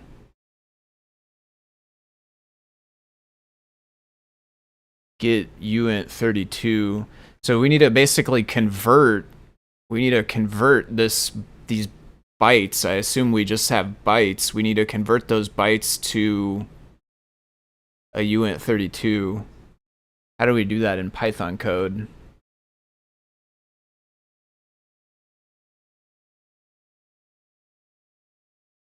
So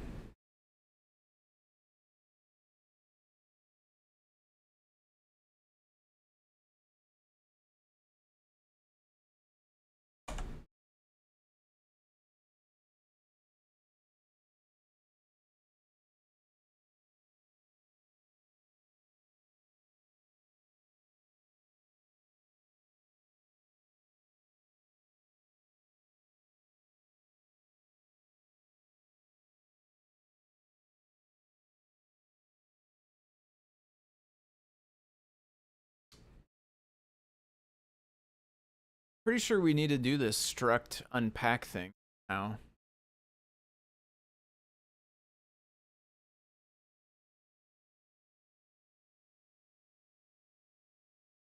In max.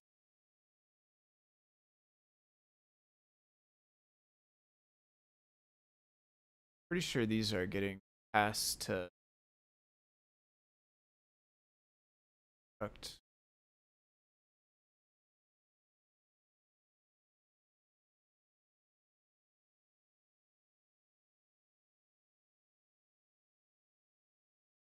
I for uint32 Python struct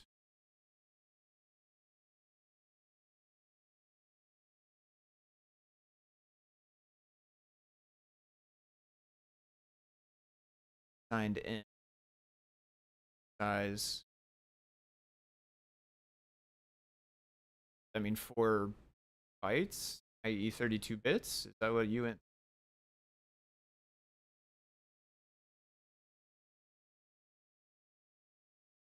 That feeds, which gets, I think, bytes. actual type, print type, and let's just try print struct unpack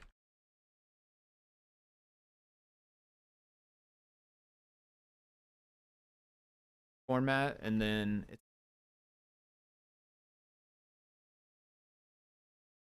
format, I guess. This.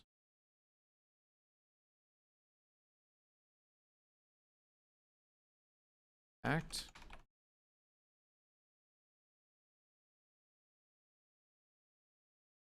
Quotes inside of quotes now.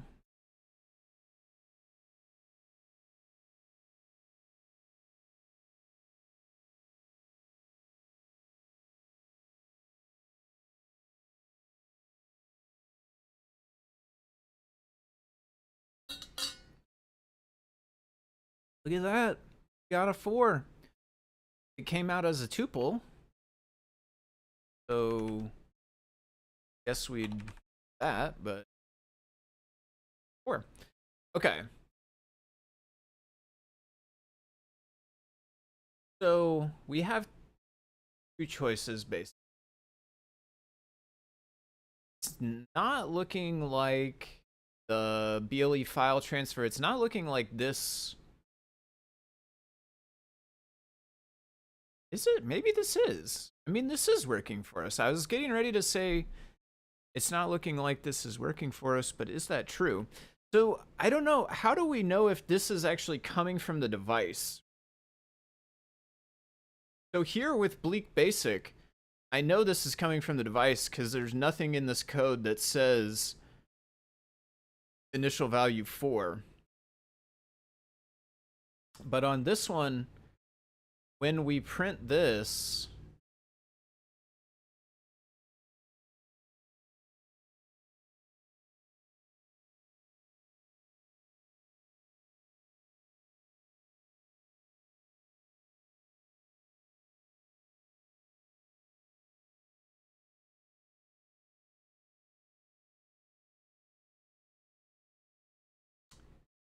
are we actually getting it from the device? Like right there, did we actually read that from the device?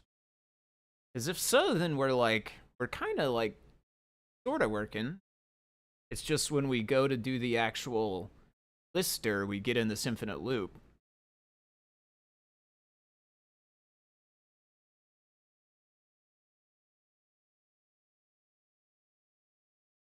What if we tried changing this?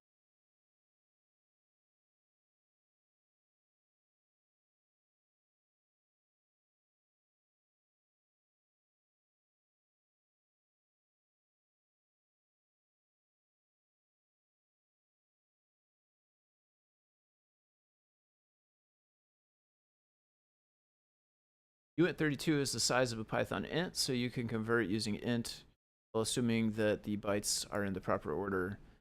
They might, I think they're probably not in the proper order. Backwards. Do you remember time on Android messing with stuff? I don't know which, I struct unpack can go either way with the greater than less than, I don't know.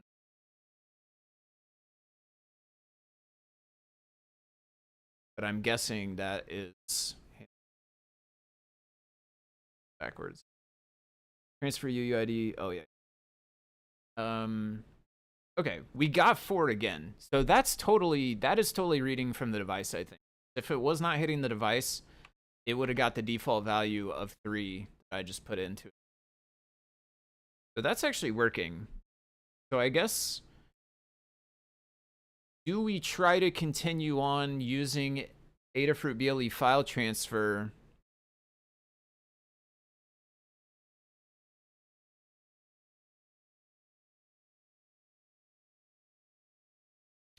Or do we drop back out of it, just go direct with?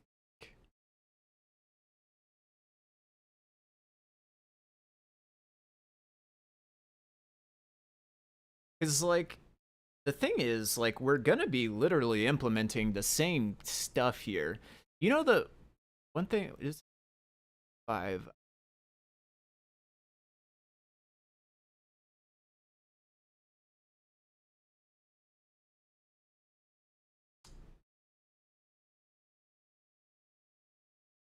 I almost want to try like device to device.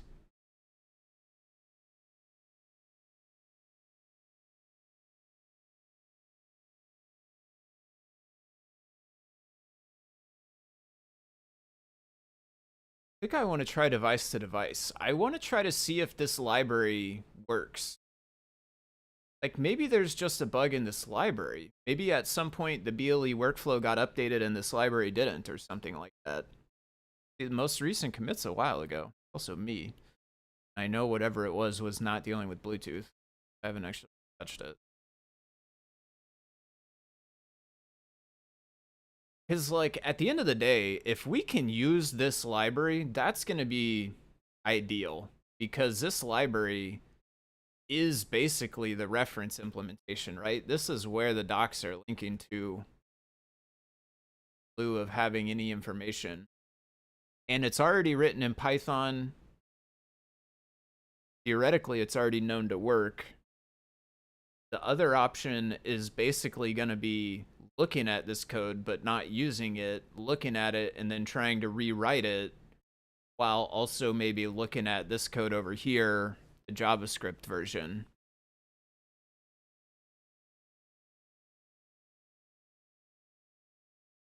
But at the end of the day, like, we're writing that library, right? Like, we're just going to be re-implementing it directly in Bleak. We're going to be re-implementing it directly in Bleak instead of Blinka BLEIO. Would be effectively what it means to go down this road, trying not. So I guess ultimately, I'd really like to get it to where this can work, but I don't know why that's getting stuck.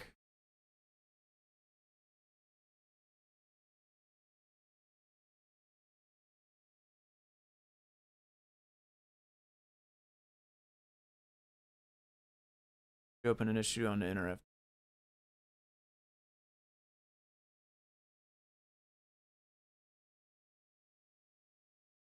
Also not sure I tested BLE workflow properly, may have been stuck.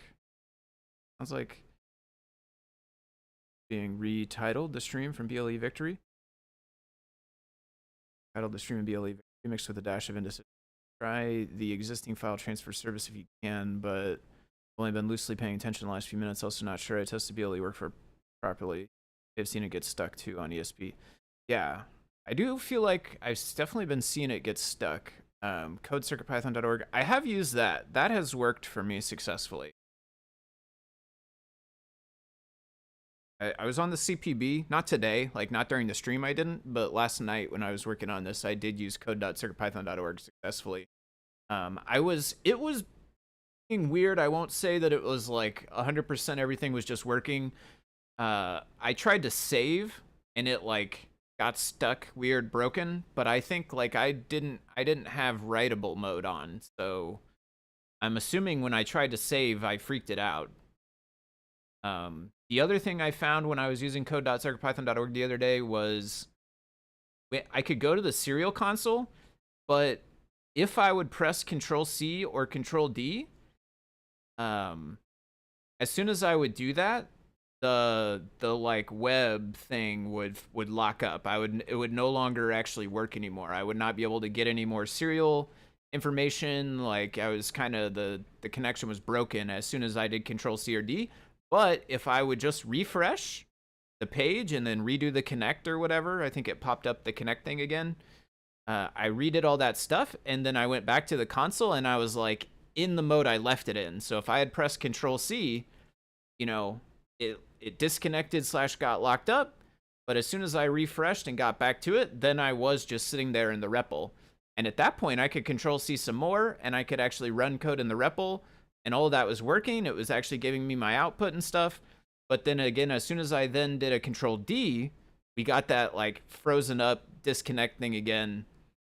And it was the same deal. I just refreshed the page, did the reconnection, and it went, I could then see that that CodePy was running as expected because I controlled D, and it was printing the output there. So it seemed to me like whenever it switched from REPL to CodePy, it was breaking the connection to the code circuitpython.org.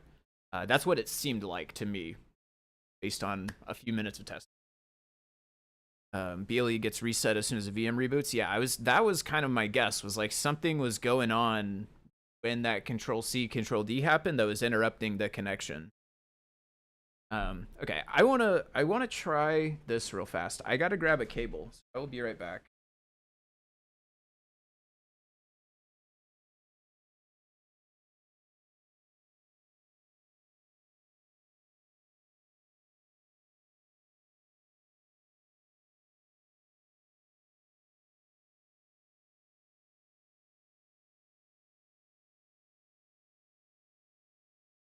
So basically, I want to try to validate that BLE file transfer, the library, works as a client.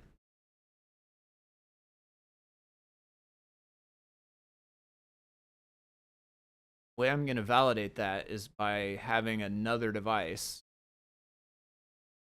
Instead of trying to connect through Bleak on my PC to the Feather Sense, I'm going to try to connect from this other device, which is Bitsy. Just refresh.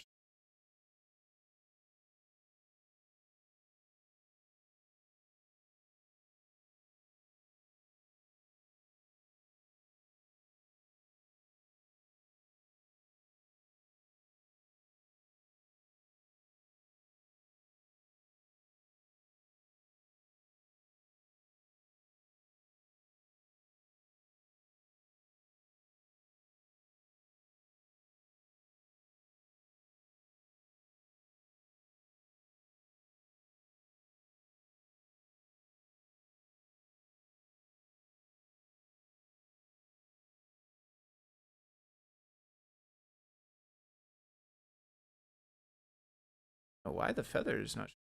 Feather should be whatever. Itsy Bitsy is one we don't want to run code on anyway. Okay, BLE, I'm gonna load the new one of those. Eat that. Circup install Adafruit BLE.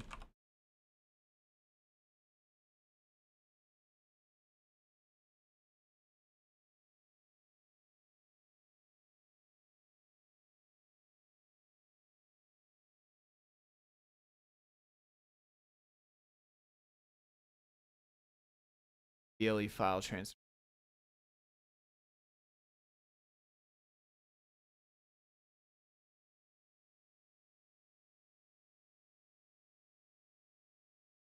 Is that already installed? No. I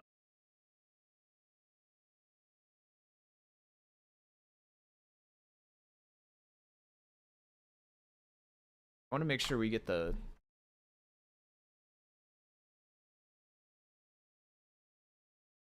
Definitely saw that.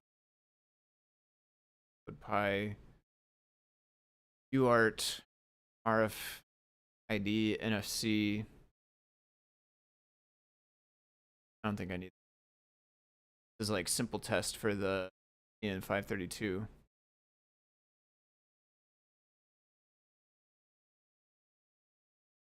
Simple test. Let's do later.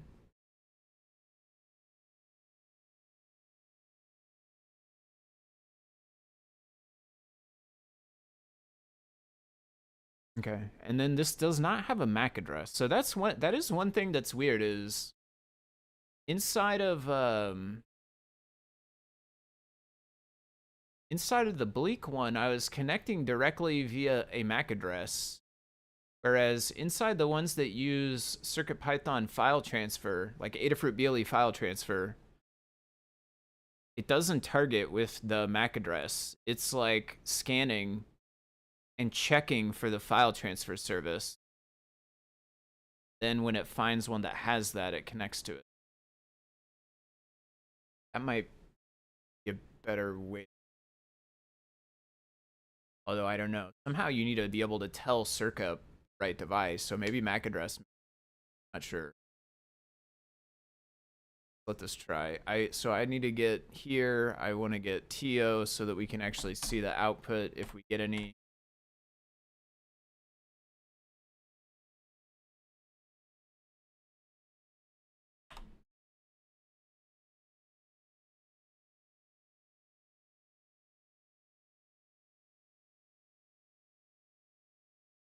It would be ACM.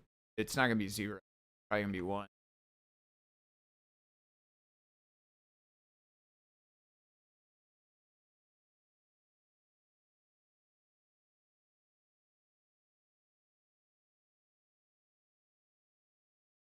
I really think 0 would be the feather, but it's weird because it's up there. But either way, when I tried it, it's like it.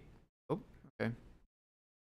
It connected, but then it wasn't this. So, okay, we're in REPL, so let's save that. Run this. So this should try to lister from the feather. Advertisements. So I will say one tricky part is I don't know, like, well, we're connected here. Something.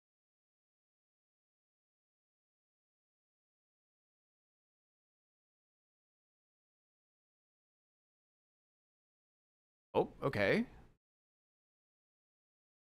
Paired.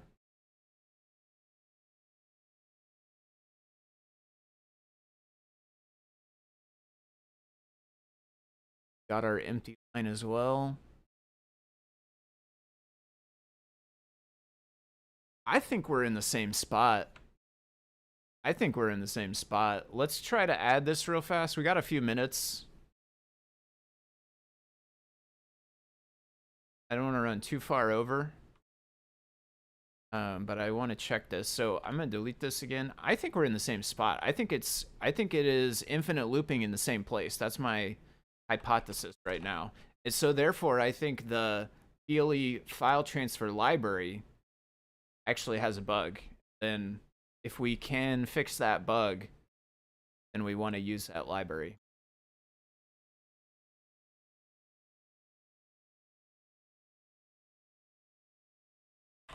Code it so that we can add a print statement. Although I actually this Python for this.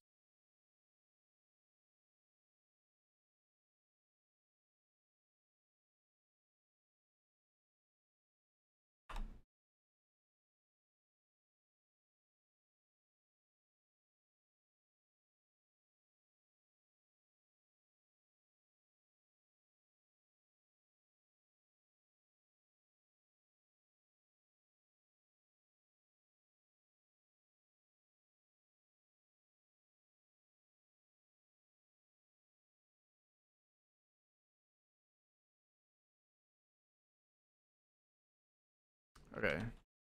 Lister.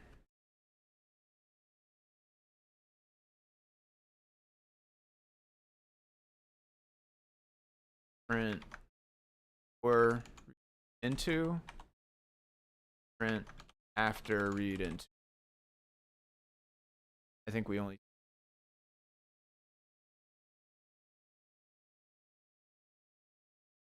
Up and then okay. Let's go deeper. Where was that? That was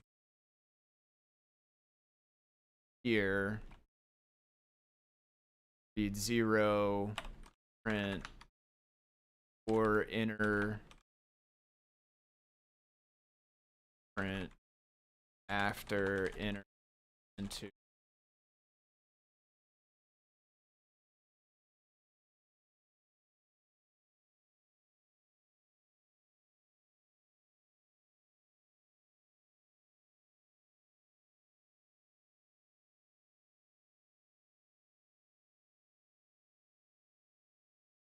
Okay.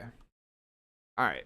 This is actually good, right? It's not working, but it is good because we're now the same, right? I'm getting the same thing from the computer as I am this case, the other microcontroller. What IDE is that? Yeah, PyCharm is correct. Thanks, Tyeth. Yeah, this is PyCharm, PyCharm Professional, whatever they call the paid one, technically. You have a paid copy of PyCharm.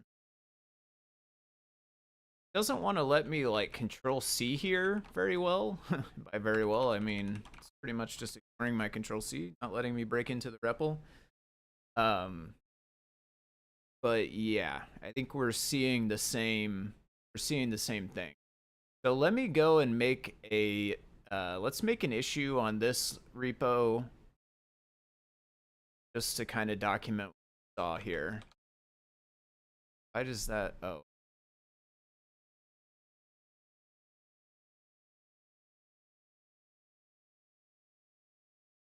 Let me.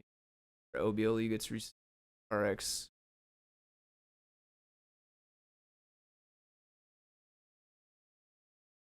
Read into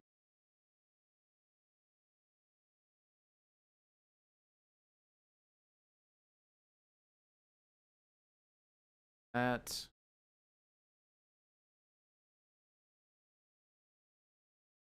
Link.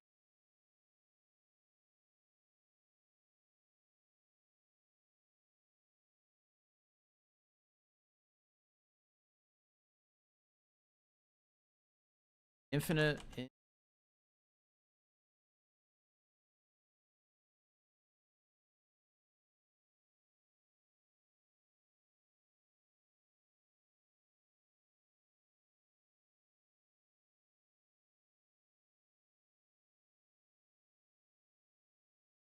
Example.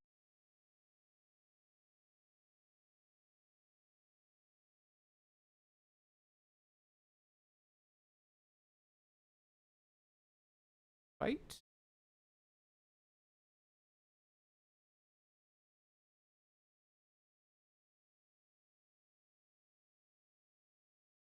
Statement. Value.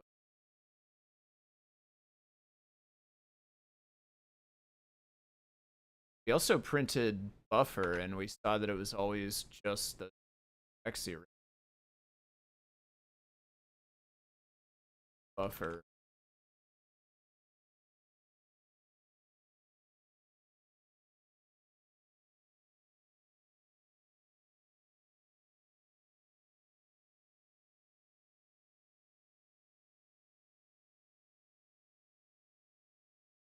I'm gonna leak.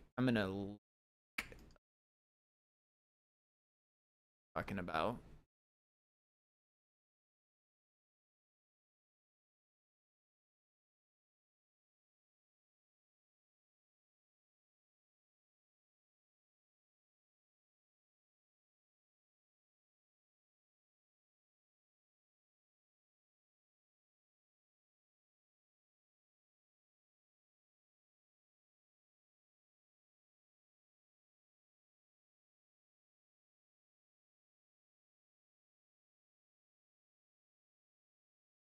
Workflow.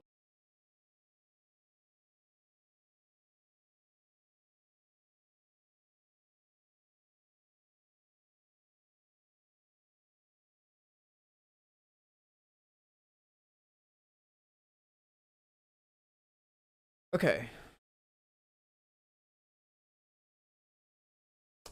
That. Yeah, I am actually feeling pretty good. We did not get to the point where I was like, it would have been super, super cool if we could get a successful lister. But I feel a lot better than when I sat down. I know a lot more. We've actually gotten to read stuff from the device. Using Bleak, I actually got connected, which I was not even able to like get connected without it just instantaneously disconnecting. So we not only got connected, we were able to actually read from, if not the workflow API, the related API, depending on how you want to think about it, with the versions being kind of separate there or whatever. We're reading from, if not the file transfer API itself, its next door neighbor at least, which feels pretty good. And I feel like we're pretty close. This bug will stop us for the moment, but I think ultimately I'll try to troubleshoot this and get it fixed. And if we can get it fixed, then theoretically the rest of this stuff could maybe work for us using the library, which is super cool, rather than having to re-implement all of the nitty-gritty details of it. Is that the most popular amongst the kind folks at Adafruit? Good question. Sorry, my covering up your name here, John. I would say probably not. I personally use PyCharm, but I don't believe anybody else really on the Adafruit side does. Scott uses Sublime, I believe it is, Sublime Text, and then there's like a Sublime Git add-on thing that is like a visual version control interface. I don't know the name of it, but that's what Scott uses. I don't think I've ever actually talked to Dan. I'm not sure what IDEs Dan uses. Question, actually. I don't know what Dan uses. Or Jeff, honestly. I don't think I've ever heard Jeff or Dan talk about it. To the best of my knowledge, though, not PyCharm. I believe I am, again, to the best of my knowledge, I believe I'm the only one inside Adafruit that's using PyCharm. There are a couple other folks in the community I know that use it, like Justin, I think, uses it. There's a few others. Elpikinen, I think, uses it. And I know I've seen a couple other folks come around. Professor Gallagher recently was asking a lot about it to create a video with it. So there's a few other folks in the community for sure that use it, but I don't know that anyone else at Adafruit does. Anyway, that was a very long-winded answer. I am going to head out for now, so thank you to everybody for hanging out while I worked on this. I truly appreciate everyone watching along and interacting in the chat. It's been a pleasure, as always. Like I mentioned at the top of the show, Scott's gone next week as well, so I'll be back for next week's stream too. Same time as we did today. That's it's usually billed as what, 2 p.m. Pacific, because that's Scott's time zone. So 2 p.m. Pacific, 5 p.m. Eastern. That's how it's usually billed. The way I think of it typically is actually usually 4 p.m. Central, because that's my time zone. So on Friday, 4 p.m. Central, 2 p.m. Pacific, 5 p.m. Eastern. I'll be back here next week for Deep Dive. If anyone is interested in some more CircuitPython content, some more CircuitPython streaming, I do stream over on my own channel on Saturday mornings at 10 a.m. Central Time. So tomorrow morning, I will be over there streaming. If you're interested, you can join me over there. I usually drop links in the Discord when I'm getting ready to start. So if you have never come over to my channel before, you can just watch the live broadcast chat Discord in the morning. If that's something that's interest to you, I'll drop a link there when I get started. Thanks again to everyone. Hope everyone has a good night. I will see you again next week. I'll see you tomorrow if you join me. Ta-da, so long for now. See you later.